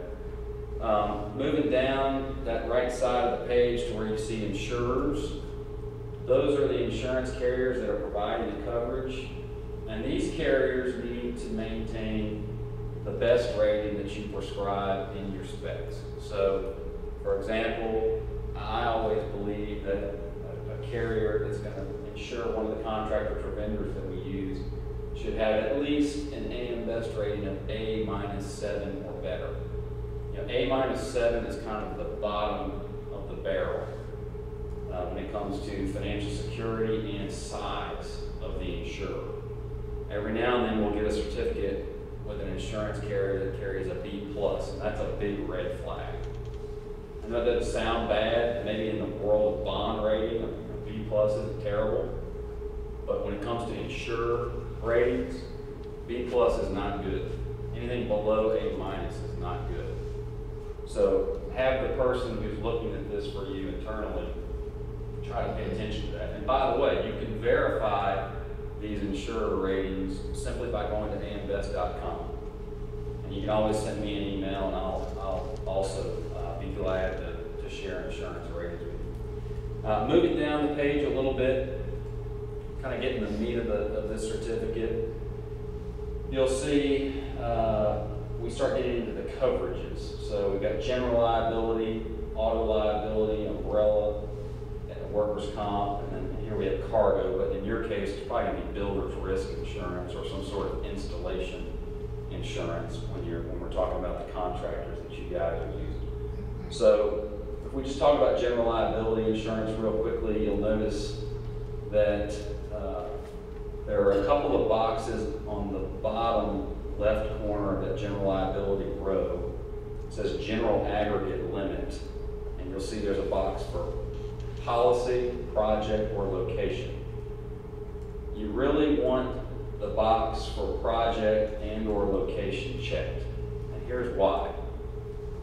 The general liability insurance aggregate limit that the contractor or the vendor is providing is a limit that's going to defend and protect them and you, not only for the work they're doing for you, but it's also going to protect the contractor and respond to any claims for anybody else they're doing work for. So when they say they have a $2 million aggregate, and this especially goes for your design professionals, that means that $2 million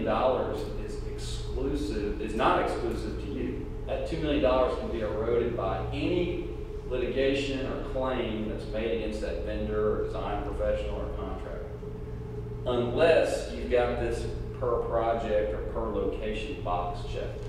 What that means is the underwriter saying, okay, I'm going to designate an exclusive aggregate limit of coverage for ABC ISD for this project or this location where the work is being done. So just understand that in the world of insurance, when you're designing insurance specs, the aggregate limit means the sum that the carrier will pay for all claims from all owners, all school districts, cities, counties, strip malls, whoever they're doing work for, in a given year. And so again, you have no way of knowing when they give you this certificate if they even have the $2 million of coverage still available. But unfortunately, it's kind of the best and conventional method of showing proof of insurance. But if you can have them provide a per project or a per location aggregate limit on that liability policy, it will certainly go a long way in ensuring that there's coverage available when there's a claim or when there's a problem. So just a couple other things. I don't want to bore you with the details. If this is an issue for you or you'd like to put the person in your district who's in charge of certificates in touch with me, I'll be glad to go over this with them in more detail. But another thing, you get under workers' compensation. As we know, it's state law that every construction trade or contractor that's doing work for a school district must have statutory workers' compensation insurance.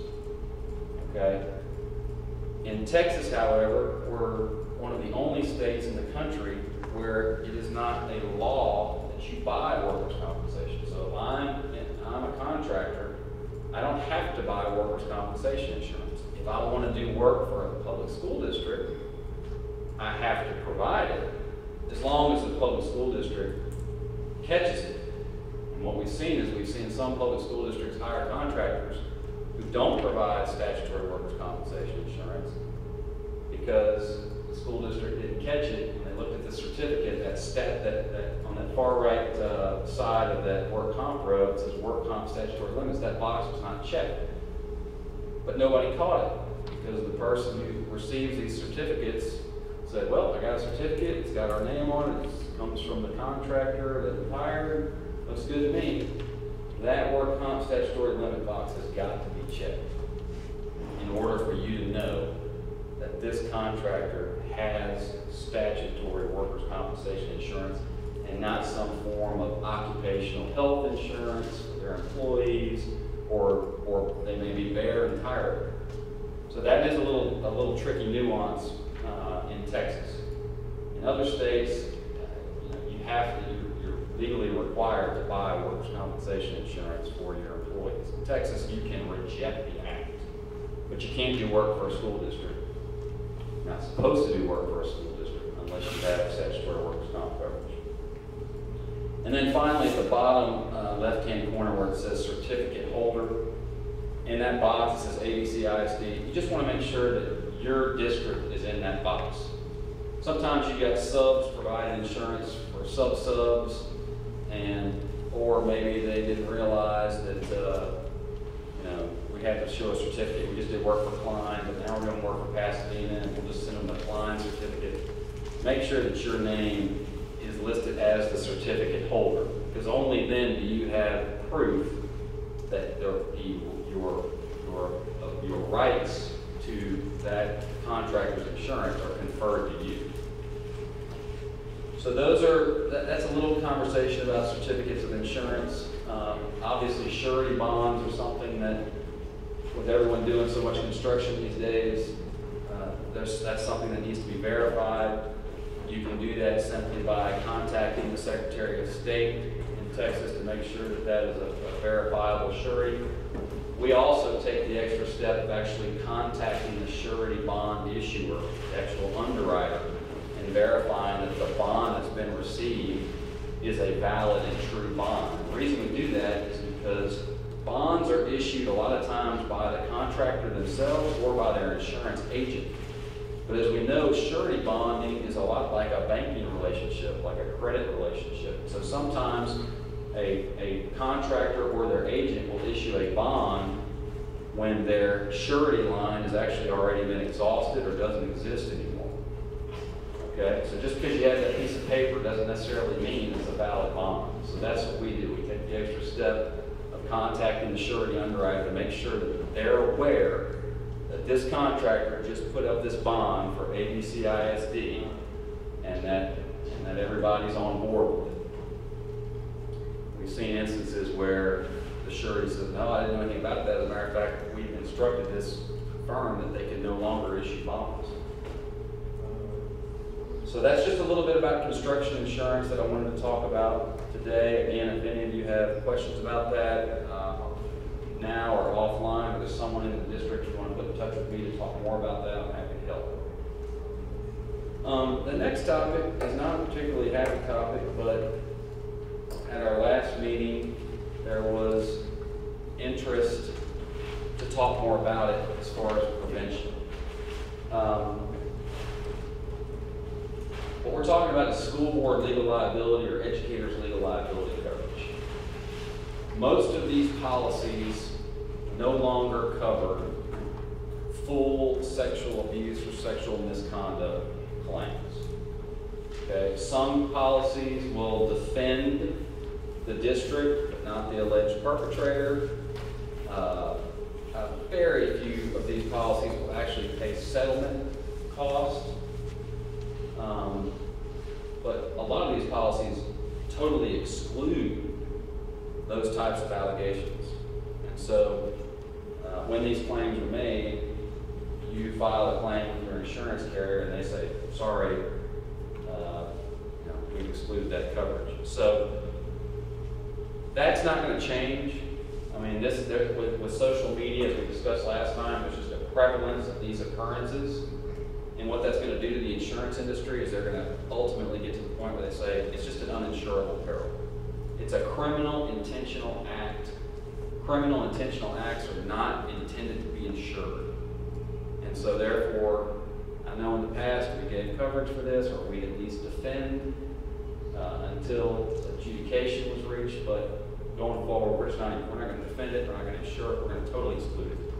So where does that put us from a risk management perspective? Well, it means we've got to do all we can to prevent these incidents from occurring in the first place. And so you all are probably much more familiar with the information I'm about to hand out. We've done some research and we've talked to some districts that are actually trying to do everything they can to prevent. The TEA, as most of you probably know, last summer issued TEC 38.004, which relates to information and training for public school educators in the prevention of child abuse. And it specifically refers to sexual abuse. And it specifically cites a mandate, a requirement on public school districts in Texas to do certain things. So this is a letter I'm going to pass out. It's from the TEA. I'm sure most of you are familiar with it. It's mandatory 2014-2015 child sexual abuse prevention training and posting of child abuse hotline number. And it just talks about the things that you're required to do. So, and then it also refers to this nonprofit organization called Daylight or Darkness to Light. Is anyone here familiar with that? This is an organization that TEA is actually endorsing and encouraging districts to utilize for training. So I'm going to pass out a little bit of information about these guys now, and I'm also going to pass out this TEA letter. But thank you, David. You're not helping me.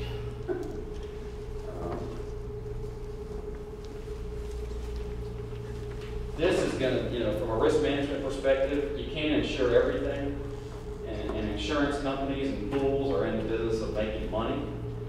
And so when they're losing money, you know what they're going to do. They're just going to start excluding the peril altogether. This is this letter from TEA, second handout. And so internally, we've just got to do all we can to prevent these things from happening in the first place. Again, not a pleasant subject, but we are seeing a rash of these incidents across Texas. First one? Yeah.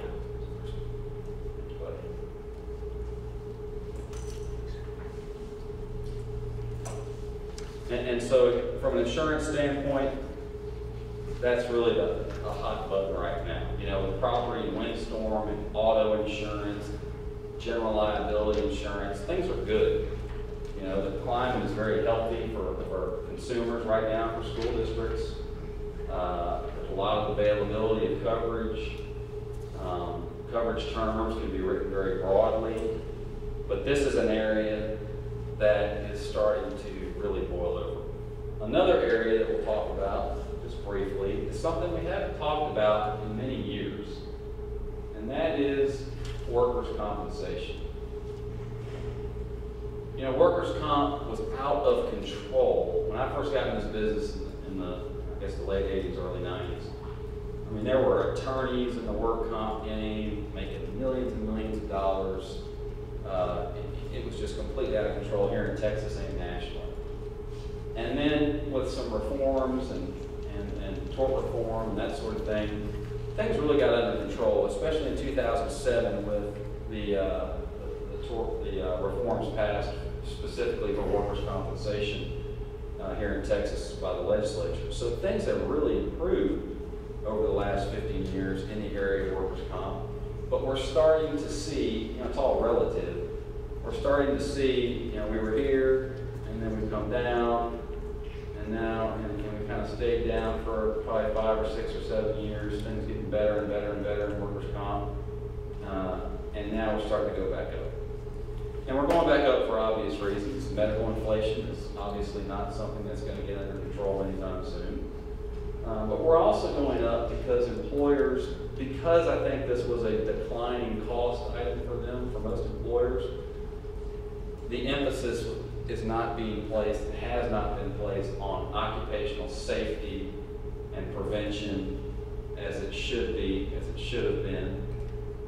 And then when someone is hurt, there's not a real coordinated, orchestrated, effective way of dealing with injured employees. So just raise your hand real quick if your district doesn't have any type of light duty or return to work program. A formal board policy, okay, that's good. There are still some districts out there that don't have that, and that is the #1 way to mitigate the cost of a work comp claim. The sooner, study after study after study shows that the sooner you can get someone back to work, even if they're in a light duty or modified duty capacity, the lower the work comp claim cost will be for that claim. So it's all about getting a person back to work. Now, certainly, you're going to have kickback with some departments that say, well, look, if they're not at full capacity, we don't want them back. You know, that's where you've got to be creative internally and have to find something else for this person to do. And eventually, you know, magically, they'll want to go back and at full capacity to their original function. But there's still a lot of employers that are reticent to go forward with a light duty program. And this slide and the one after it really just shows that it's not even just about escalating work comp claim costs, it's all the peripheral incidental costs that are associated with that. You know, just the pain and administrative burden of dealing with injured employees. They can't contribute, so somebody else has to fill in, et cetera, et cetera, et cetera. So it's kind of a domino effect of cost increase. So we would just again encourage you to, once again, as we used to do in the 80s and the 90s when work comp costs were in the millions, start to again focus more on employee safety. And it's really got to be a top-down approach. You know, if the employee base has the impression that, well, top management isn't really looking at this or concerned about it, you're probably not going to get much traction at the top. But if the employee base has the impression that the big bosses are really looking at this, people are going to fall in line. And it should be said that performing your job function, performing your job duty safely is not just a responsibility, but it's also part of your employment. So we could talk more about workers' comp in the future, but I just wanted to share that costs are starting to escalate there. And I think it has a lot to do with medical inflation, but it also has a lot to do with the fact that employers are not spending the time and the effort to prevent claims in the first place, and once someone's injured, work with them with a nurse case manager to get them back to work in some sort of modified duty capacity. The next thing we'll talk about is student accident insurance. They had a schedule here, so that's good. You know, this is another unpleasant subject. Most districts buy this coverage. You know, the legislature has now authorized that it's not a gift of funds. It's actually a legitimate expense that you can incur.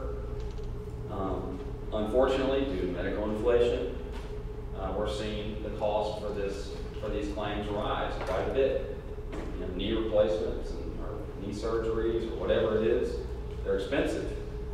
And so this market is reacting to that by cutting benefits and raising costs. So the good news is that the players have kind of stabilized. There's now a pretty healthy group of players there. There's probably only 3 or 4 legitimate players in this market. But when it comes to student accident insurance, the thing you've got to really try to do is get your trainers trained to get injured students to a network physician. You just can't let them go anywhere. They've got to be directed to someone who's in the network so you get the maximum discounts that are offered and negotiated. Does anyone have any other questions about student accident or any thoughts there? Okay. It's a good question. What percent of school districts are still buying the insurance? I would say, surprisingly, it's still probably 65, 70% are purchasing some form of the coverage, and then probably the remainder are buying at least the catastrophe coverage. But looking down the road, the Affordable Care Act could potentially to say eliminate the need for this coverage, but certainly alleviate a lot of the burden. The Affordable Care Act should create an environment where most of your low-income students now have insurance. And so therefore, the district doesn't need to supplement what the parents may or may not have with a six-figure premium every year. So that's the expectation. We haven't seen that materialize yet. And it's surprising. I guess it's not surprising. It's going to take a few years for that to find its way and materialize. But we're still seeing escalating claim costs, which is an indication that students do not have other insurance. Remember, this insurance pays excess of what is available.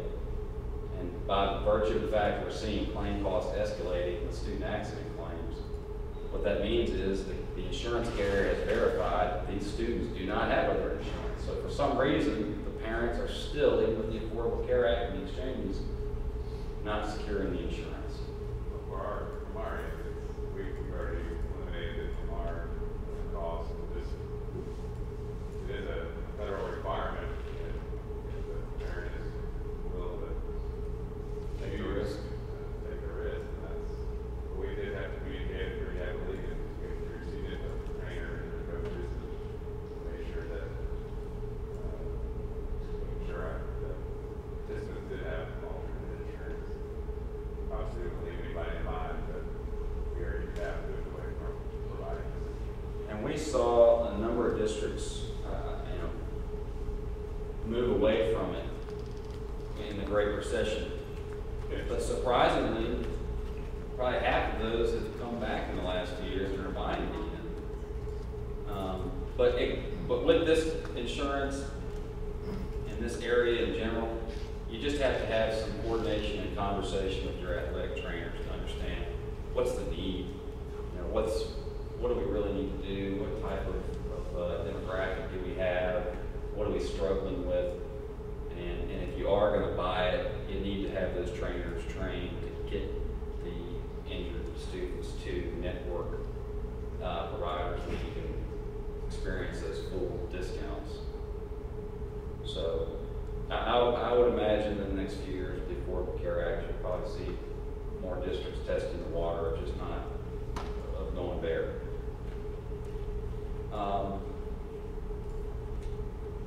Let's see. Before I pick another topic, I've got a few. Is there anyone interested in discussing in the area of property insurance, windstorm, hurricanes, liability insurance? Yes, John. What about on the flood insurance? We've got an issue with the redrawing of the maps. Yeah. That's a good question. I'm glad you brought that up because there's actually some new stuff. So flood insurance. So clearly the federal government, particularly Republican-led Congress, cannot stand the fact that FEMA is hemorrhaging year after year. Okay? And it's just one thing after another. And the problem with FEMA is it's a political football. So even when there's a group of folks in Washington that try to change the rules such that FEMA doesn't apply to every bad thing that happens, politicians get involved and say, we're going to take care of that. And maybe they should. West ISD is a great example. The town of West, near and dear to your heart.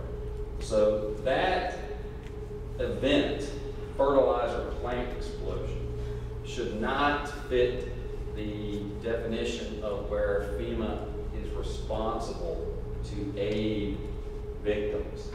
It's not a natural disaster. There's other requirements that define when FEMA is responsible. But guess what happened? President Obama had to be in Texas for I believe the story's right, for the opening of the Bush Presidential Library in Dallas. And a few days before the fertilizer plant explosion had occurred, so Obama says we're going to make a detour and go to West, get out, do photo ops, hold hands, do all that stuff, and he makes the statement, we're going to take care of you guys. We're going to be there for you. Really opening the doors to FEMA aid. so that's an example of what can happen. You know, whether it's Chris Christie after Sandy or President Obama or whoever, you know, FEMA is political football, and as a result, it's losing money, losing billions and billions every year.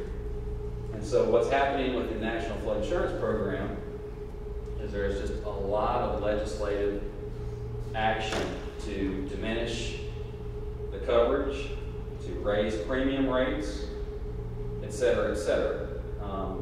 The Bigger Waters Act was passed a few years ago, and that really did, that probably, if that had been fully implemented, would have got FEMA back to close to a break-even point. But what happens?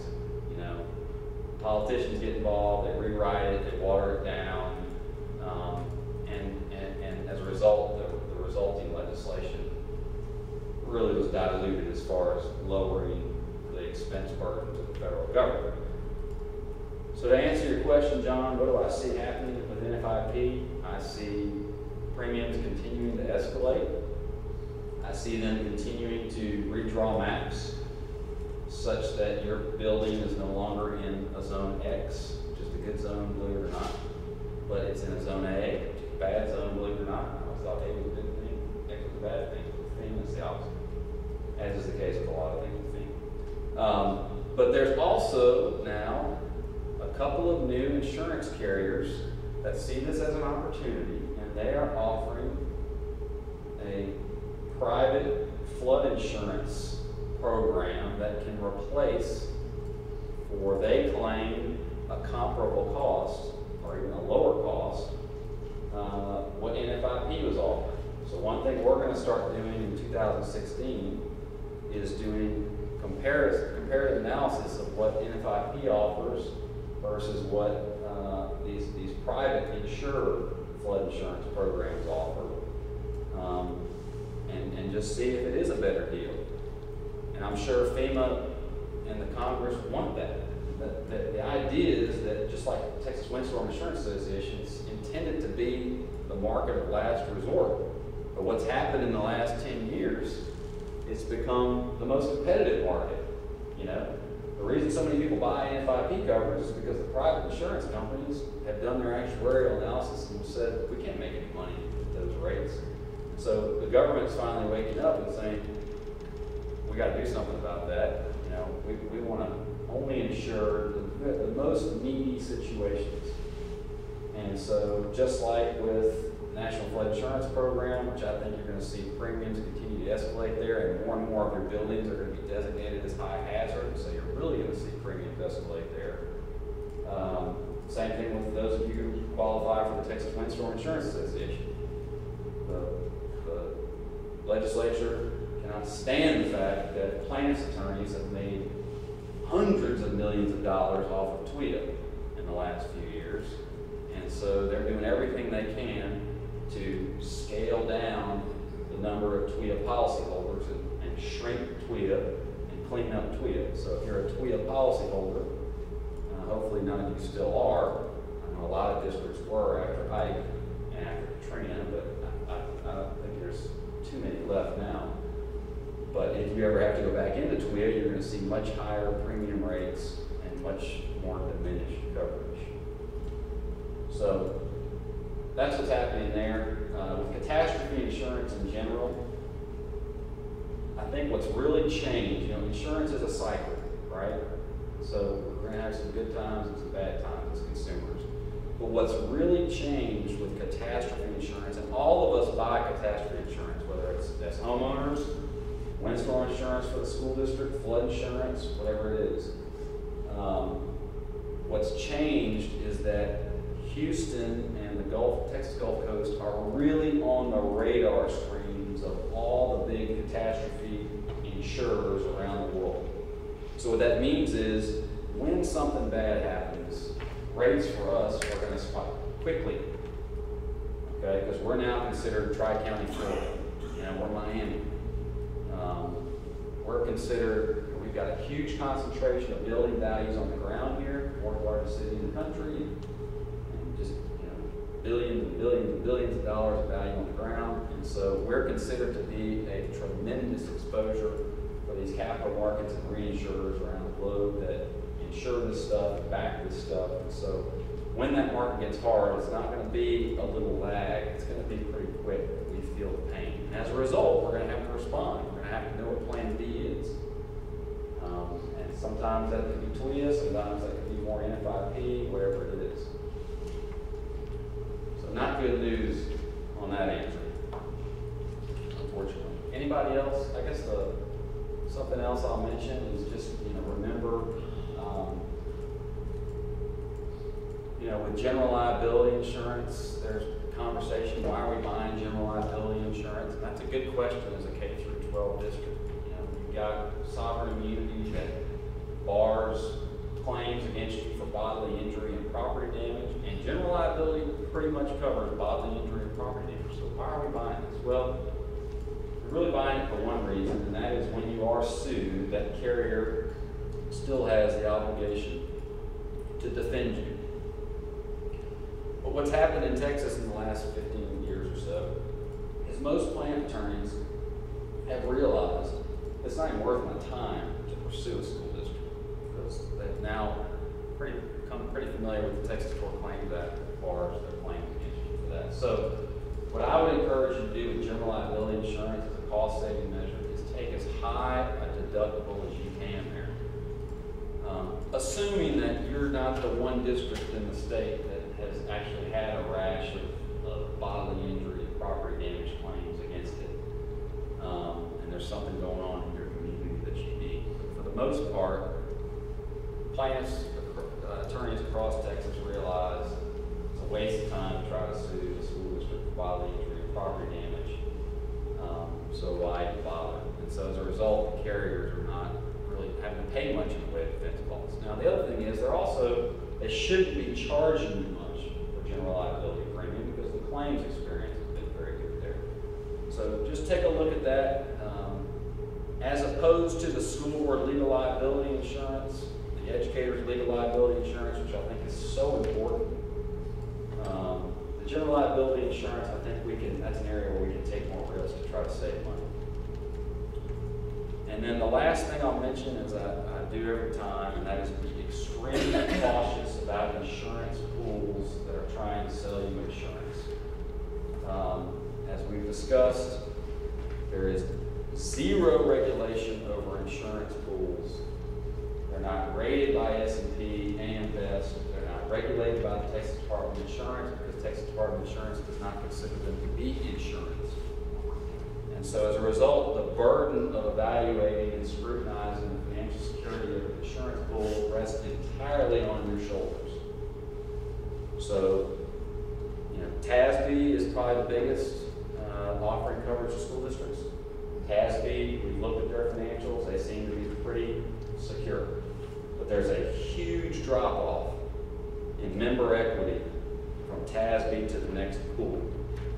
And so I'm not saying that all pools are bad, I'm just saying you've got to take time as business managers to evaluate the financials, the audited financial statements of any pool that you're considering getting into.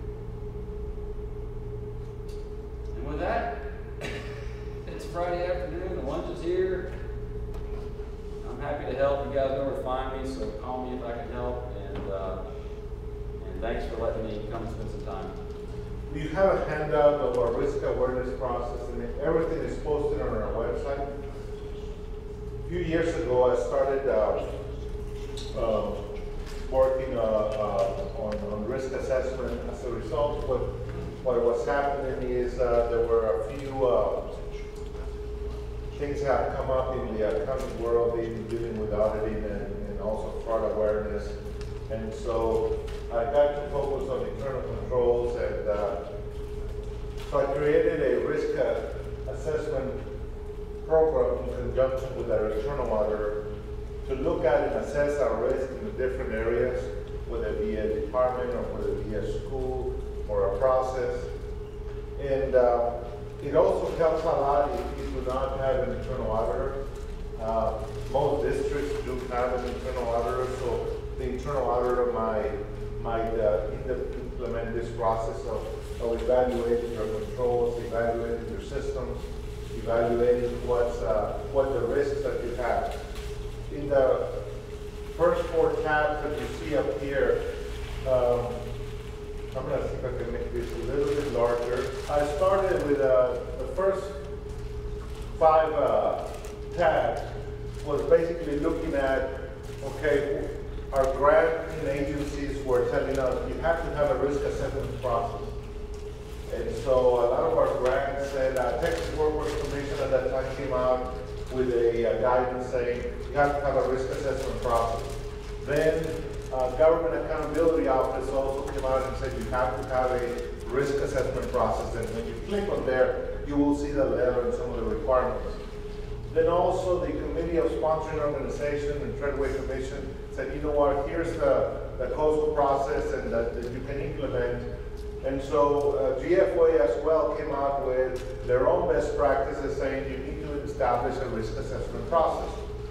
Most recently, TEA has sent out the frequently asked questions regarding the risk assessment process that they undergo for school districts when they give grants. And so I'll probably be adding it here on that guidance from them. But a risk assessment process is nothing more than looking at your controls to make sure that you have some segregation of duties, that you're aware of some of the controls that are available. In your packet, you have some checklists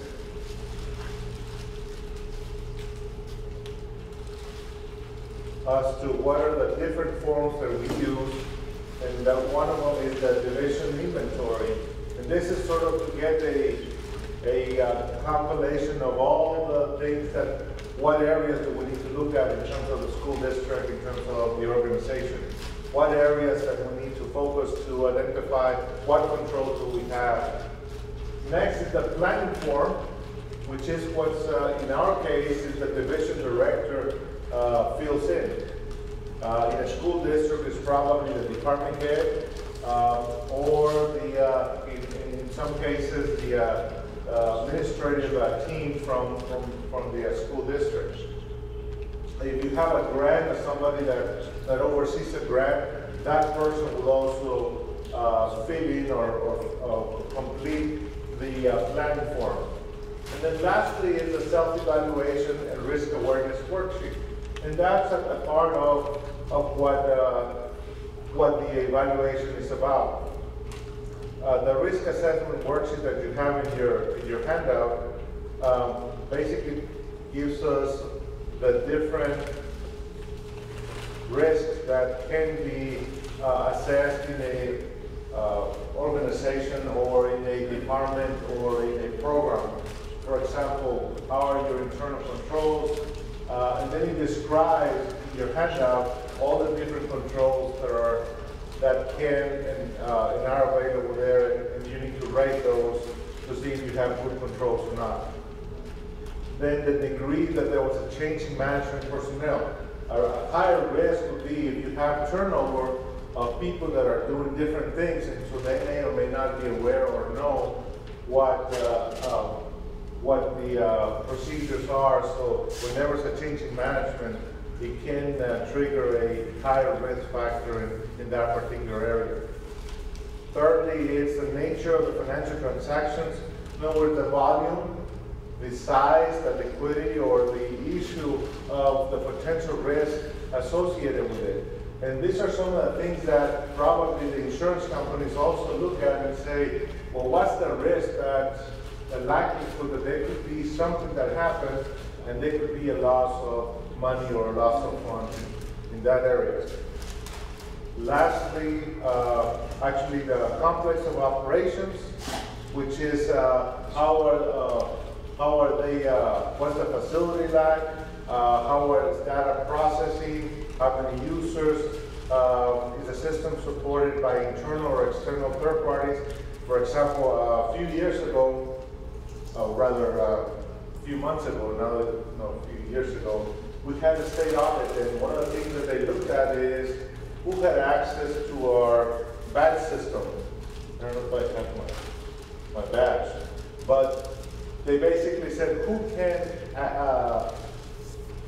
change, add, subtract, people that have access, and this is also linked to our payroll system, to our financial system.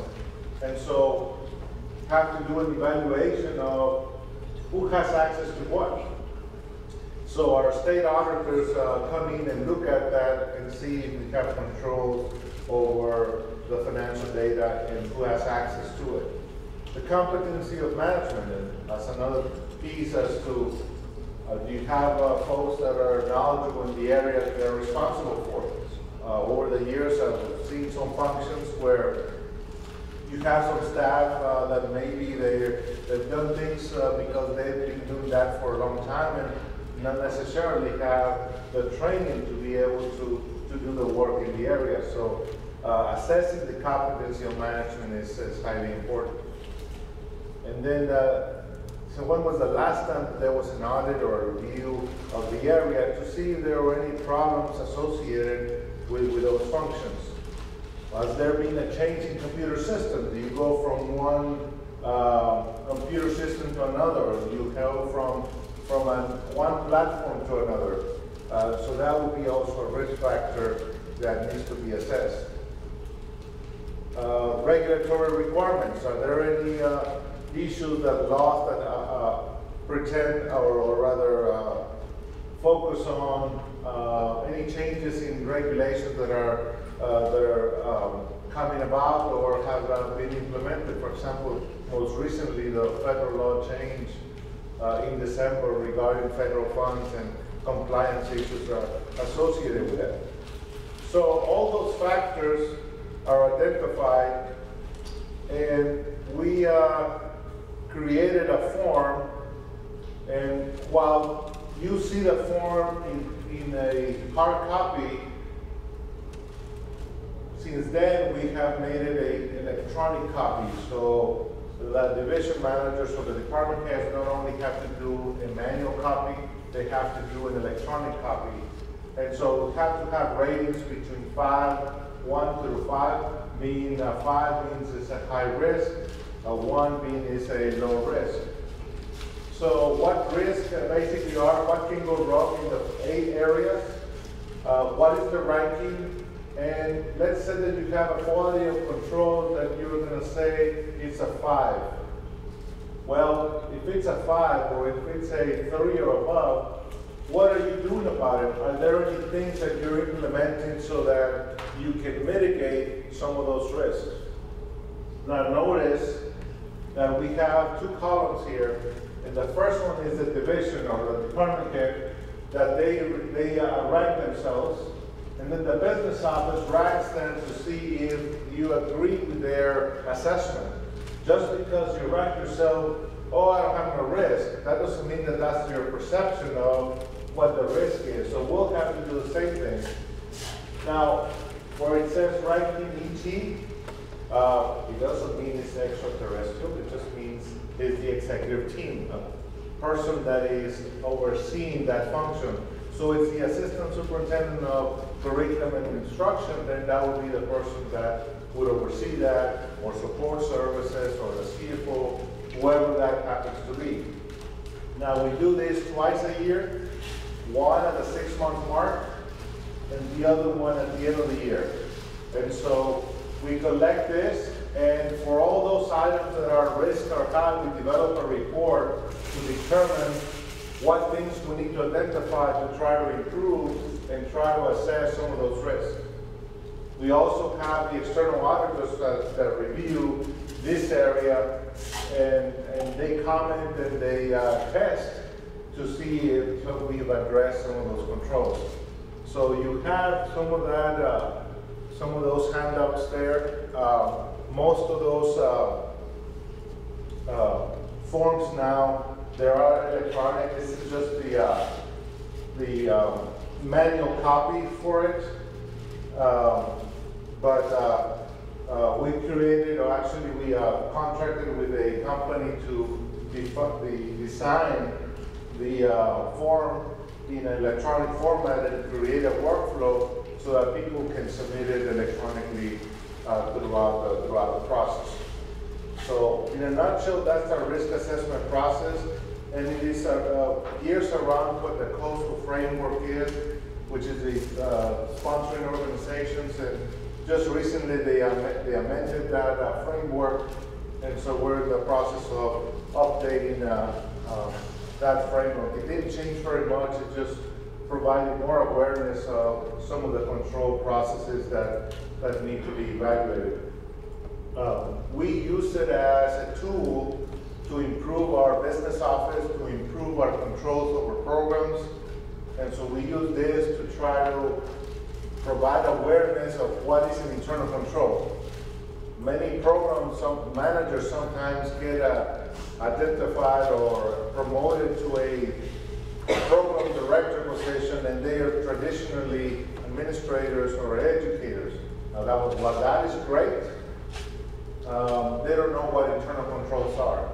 And so this allows us to provide them with oversight and training on what is an internal control and what things should they be doing to evaluate their systems.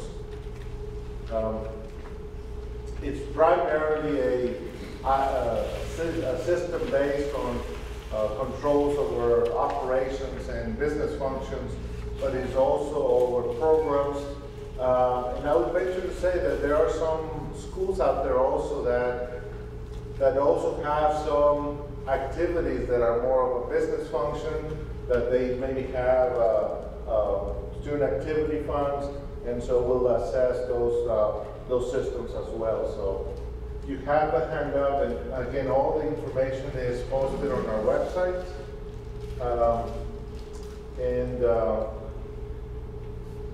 Really at this point in time, if you have any other questions regarding this, this is a fairly straightforward topic. Just recently, TEA, I don't know if most of you received a copy from, I guess from the Department of Compliance, where they were going to do a risk assessment and identify the risk for each district of how you are categorized on the eyes of TEA, and see if they see you as a high risk or a low risk. Now you can do your own, and so this is what we're doing for ourselves in anticipation of what they're going to do to us.